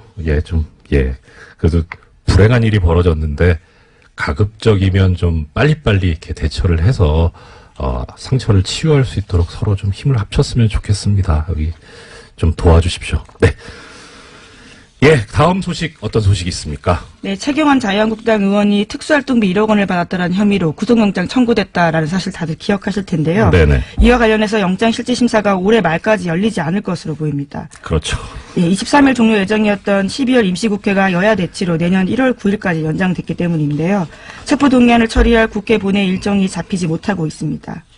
이게 원래 법에 의하면은 법원이나 검찰로부터 체포 요구에 관한 이제 동의안이 접수되면은 그것을 본회의에 보고를 하고 최초로 열리는 본회의에 보고를 하고 보고한 때로부터 24시간부터 12시간 사이에 표결을 하게 돼 있는데 이 보고조차도 지금 안 돼 있죠. 본회의가 열리지 않아가지고 원래는 22일 날 보고하고 그 다음에 끝내기로. 네, 그렇죠. 표결조차 하지 않기로 합의한 바가 있는데요. 그랬죠. 지금 이 일정 자체가 진행되고 있지 않은 겁니다. 예, 대놓고 직무유기하겠다는 거잖아요. 참. 안 그래도 정치권이나 국회의 그 신뢰도가 높지 않은데 이런 식으로 또 그 와중에 이제 그 본회의도 열리지 않았으니까 원래 임시국회가 특별한 의사일정 합의 없으면 30일 회기여가지고 그러니까 지금 아까 말씀하신 대로 1월 9일까지인데 자 1월 9일까지 해넘겨서까지 그러니까 의사가 있는지 아닌지까지는 모르겠는데 이거 방탄국회 아닙니까? 예, 좀 국민들하고 자꾸 이렇게 거리감 생기는 이런 행동을 자꾸 해서 어떻게 하시려고 하는지 참 심히 걱정스럽습니다. 네, 뿐만 아니라 이우현 자유한국당 의원 같은 경우에도요. 이번 주 중으로 사전 구속영장 청구될 방침이다라고 알려져 있는데 10억 원대 불법 정치자금 및 공천 헌금 받은 혐의거든요. 이 또한 같은 상황입니다. 이분은 편찮으시죠? 네, 많이들 건강들이 안 좋으신 것 같아요. 날도 안 좋고 그래서 속히 쾌유 치료를 받으셔가지고 쾌유하셔서 영장실질심사에 임하셨으면 좋겠습니다. 예, 다음 뉴스는요? 네, 뉴스타파가 홍준표 자유한국당 대표의 유죄 혐의를 입증할 정황 증거 하나를 찾았다라고 보도했습니다. 홍 대표는 성완종 전 경남기업 회장에게 1억 원을 받았다라는 혐의로 재판받았지만요. 어제 전해드린 바와 같이 대법원에서 최종 무죄 났습니다. 법원의 판단은 돈을 줬다고 말한 성완종 전 회장이 순직에 전한 인터뷰가 증거 능력이 없고 또 돈을 전달했다고 하는 윤승모 전 경남기업 부회장의 진술의 신빙성이 떨어진다라고 판단했는데요.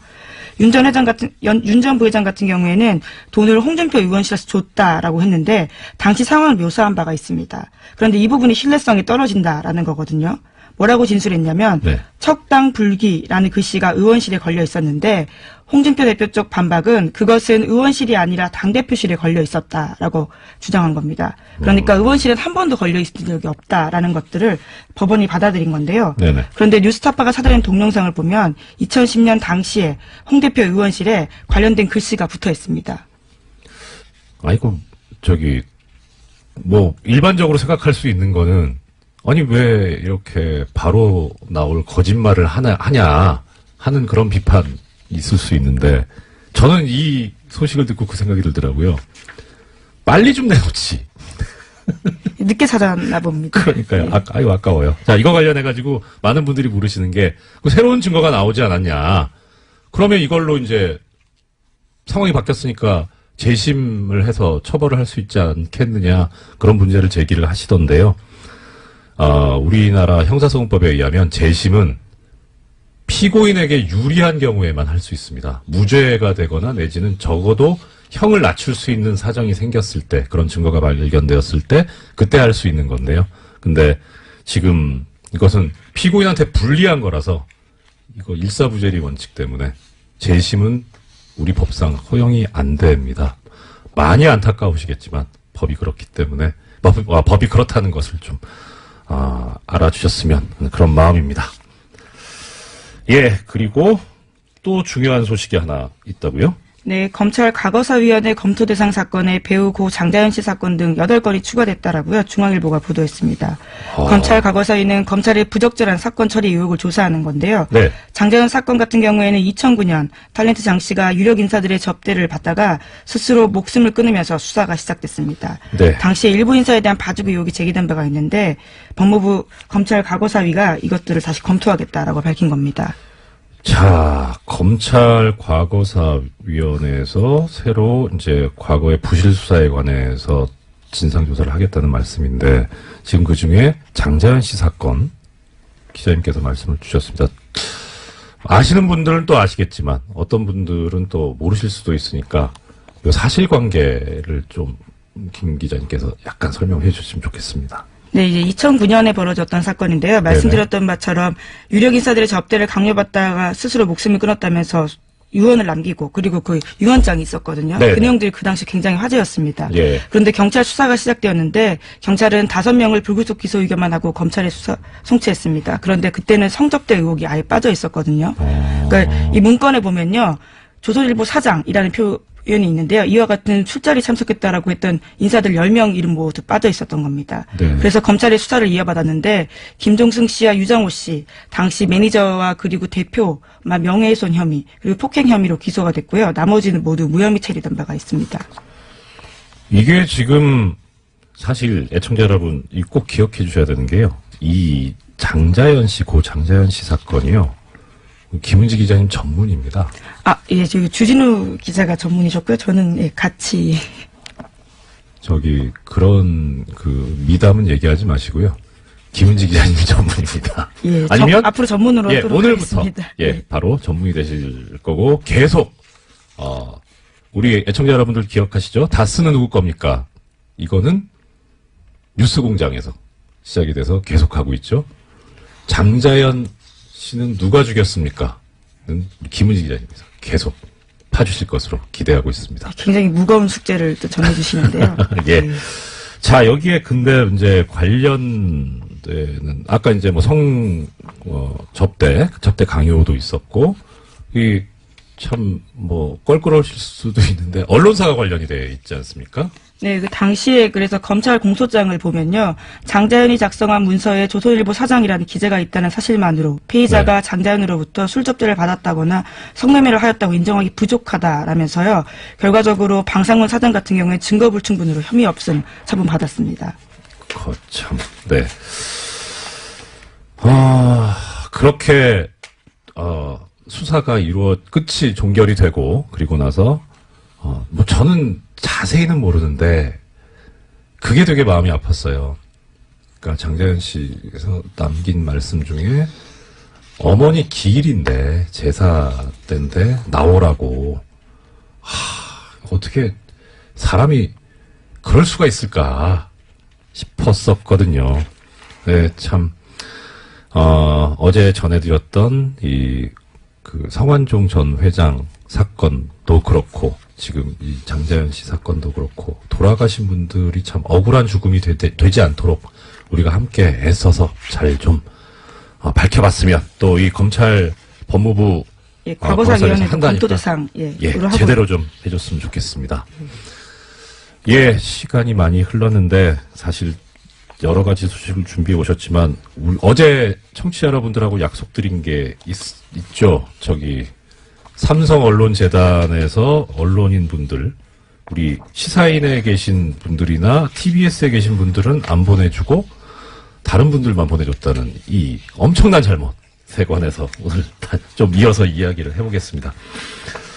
지금 언론재단 나오는데 이 언론재단이요. 실제 사업이 어떻게 되는지 혹시 나온 얘기가 있습니까?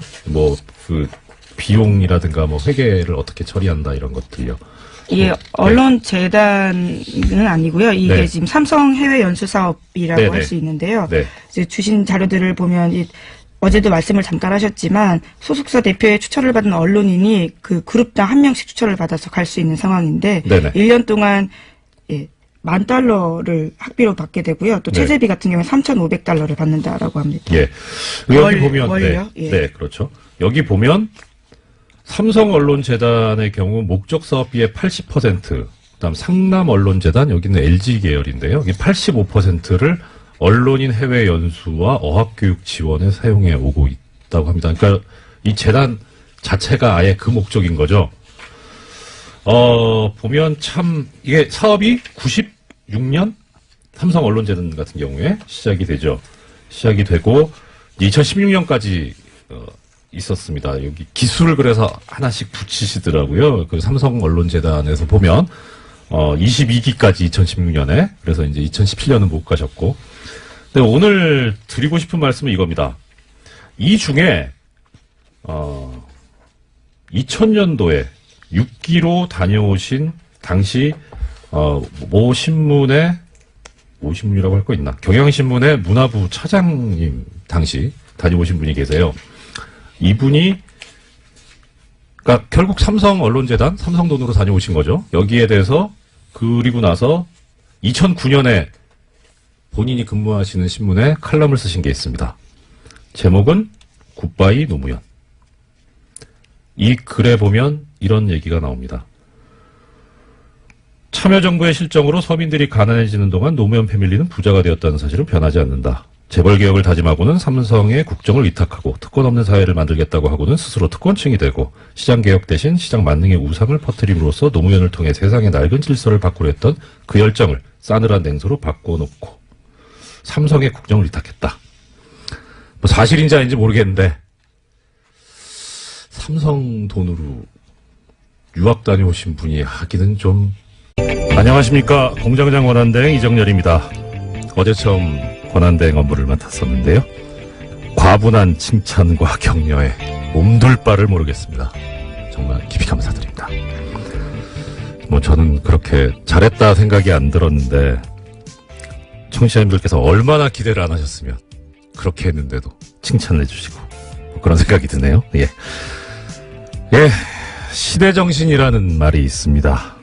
어떤 시대에 살고 있는 사람들의 보편적인 정신 자세, 뭐 태도 이렇게 정의가 되던데요.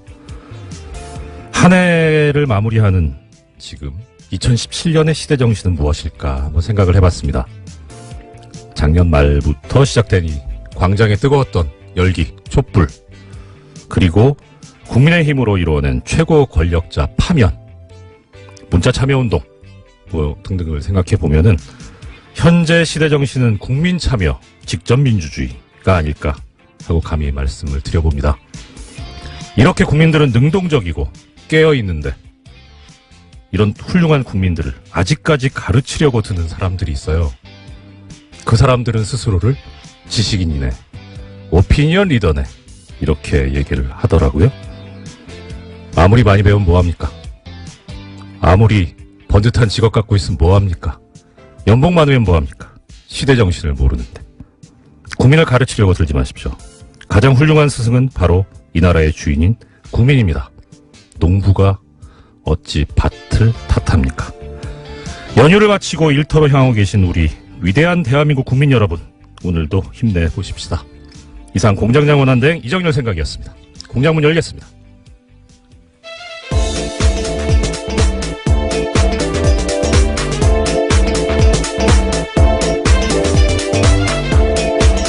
어서 오십시오. 시사인의 김은지입니다. 어제 뵙고 오늘 또 뵙는데 항상 반갑네요. 네, 반갑습니다. 예. 자, 오늘 좀 걱정은 돼요. 저 어제가 크리스마스여가지고 과연 뉴스가 있을까 싶은데 그럼에도 불구하고 또 튼실하게 준비를 해오신 김은지 기자님의 오늘 활약을 기대해보겠습니다. 어떤 소식 먼저 전해주시겠습니까? 네, 어제 크리스마스였는데요. 더불어민주당 추미애 대표와 자유한국당 홍준표 대표가 충북 제천 화재 현장을 찾아갔습니다. 두 사람은 사고 원인 및 대책을 놓고 극명한 입장 차이를 보였는데요. 추 대표는 소방 인력 및 장비 등의 확충이 시급하다라고 강조했고요.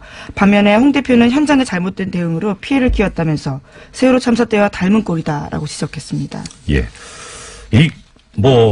불행한 일이 벌어진 거는 이제 벌어진 거고, 문제는 원인을 어디에 두고 다시는 그런 일이 없도록 우리가 대비책을 세워야 되는데, 지금 말씀하신 바와 같이, 원인에 대해서 서로 상반되게 생각들을 하고 계신 것 같아요. 근데 일단 좀 신경 써봐야 될 거는 객관적인 어떠한 상황이 과연 제대로 돼 있는가 하는 것을 염두에 둬야 될 것 같은데. 네, 그래서 추미애 대표 같은 경우에는 어제 예. 지방의 열악한 소방 인프라 개선돼야 된다는 점을 강조했는데요. 네네. 현장에 들어갈 수 있는 요원은 4명뿐이었다라면서 적절한 소방 장비와 소방 인력이 신속하게 투입됐다라면 하는 아쉬움이 남는다라는 이야기를 강조했습니다. 예, 그렇습니다. 이 제천 화재 발생한 제천 같은 경우에 인구가 한 13만 여분 정도 된다고 그렇게 들었는데 이 도시의 사다리차가 하나라고 그러더라고요.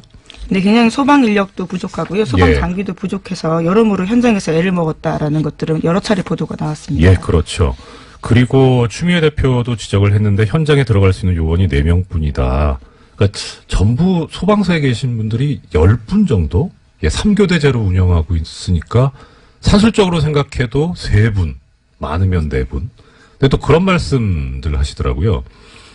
그러니까 실제 편제는 그렇게 돼 있는데 막상 신고받고 출동할 때는 2명만 가도 다행이다. 1명이 가는 경우가 너무 비일비재하다. 그러면서 가시면 사다리차 설치해야죠. 제일 많이 하시는 말씀이 그거더라고요. 왜 불 끄시려면 소방호스 가지고 물을 뿌려야 되잖아요. 근데 그냥 봐도 소방호스 이거 수압이 상당할 텐데 혼자서 갖고 하시면 이렇게 뭐 반동이라 그래야 되나요? 이렇게 튀어나와가지고 예, 어떻게 몸이 밀릴 수 있는 그렇죠. 거죠. 그거 훨씬 더 품이 있어 보이네요. 네, 반동이 더 그렇습니다. 반동은 왠지 반동 분자가 생각나서 좀 종북스러워서 싫어요. 네, 뭐 그래서 이 두 분이 해서 조를 이뤄야 되는 예, 상황일 것 같은데요. 조를 이뤄야 된다. 이것도 좋은 표현이네요. 예, 아유, 네. 감사합니다. 오늘 저는 여러 안 차례. 되네요. 일단 현장의 인력과 장비가 이렇게 부실하고 열악한데 이건 확충해야 되지 않느냐. 네. 예. 오늘 아침 한겨레 신문이 그와 같은 지적들을 했는데요. 아, 서울 네. 등 대도시와 제천 등 중소도시 사이의 소방 경력 차이가 굉장히 크다라는 겁니다. 제천 같은 경우에는 서울에 비해서 소방 인력이 절반이다라는 건데요. 네. 그러니까 기본적으로 어떤 위험의 양극화가 있을 수밖에 없는 상황이다라는 거죠. 그렇죠. 사실 뭐 수도권에 사는 분들이나 뭐 지방 도시에 사는 분들이나 뭐 생명의 소중함 다 똑같잖아요. 그러니까 여기에 대해서 격차를 두면 안 되는데 그런 또 보면은 여기에 대해서 사람들이 얘기를 할 때 이런 얘기들을 합니다. 지방자치단체 중에 소방서 설치가 안 돼 있는 데도 있고 또 그런데 한편으로 집값 떨어진다고 소방서 설치를 반대한 지방자치단체도 있고 또 이거 관련해서 그런 얘기가 있습니다. 소방직을 국가직으로 네, 지금 그렇죠. 이제 지방자치단체한테 맡겨져 있는데 지금 소방 인력들의 지금 굉장히 큰 염원 중에 하나입니다. 그렇죠. 네. 이게 어떻게 보면 그 지방분권화를 권력의 분산을 요구를 하고 있으니까 지방직화하는 게 맞지 않느냐, 그대로 두는 게 맞지 않느냐 하는데 지방직이 되려면 전제로서 지방자치단체의 예산이 풍부하고 그렇게 해서 지원이 잘 될 수 있어야 되는데 사실 우리나라 지방자치단체 중에 이 재정 자립도가 높은 데가 그렇게 많지 않지 않습니까? 그러니까 이런 인명을 다루는 생명과 국민의 안전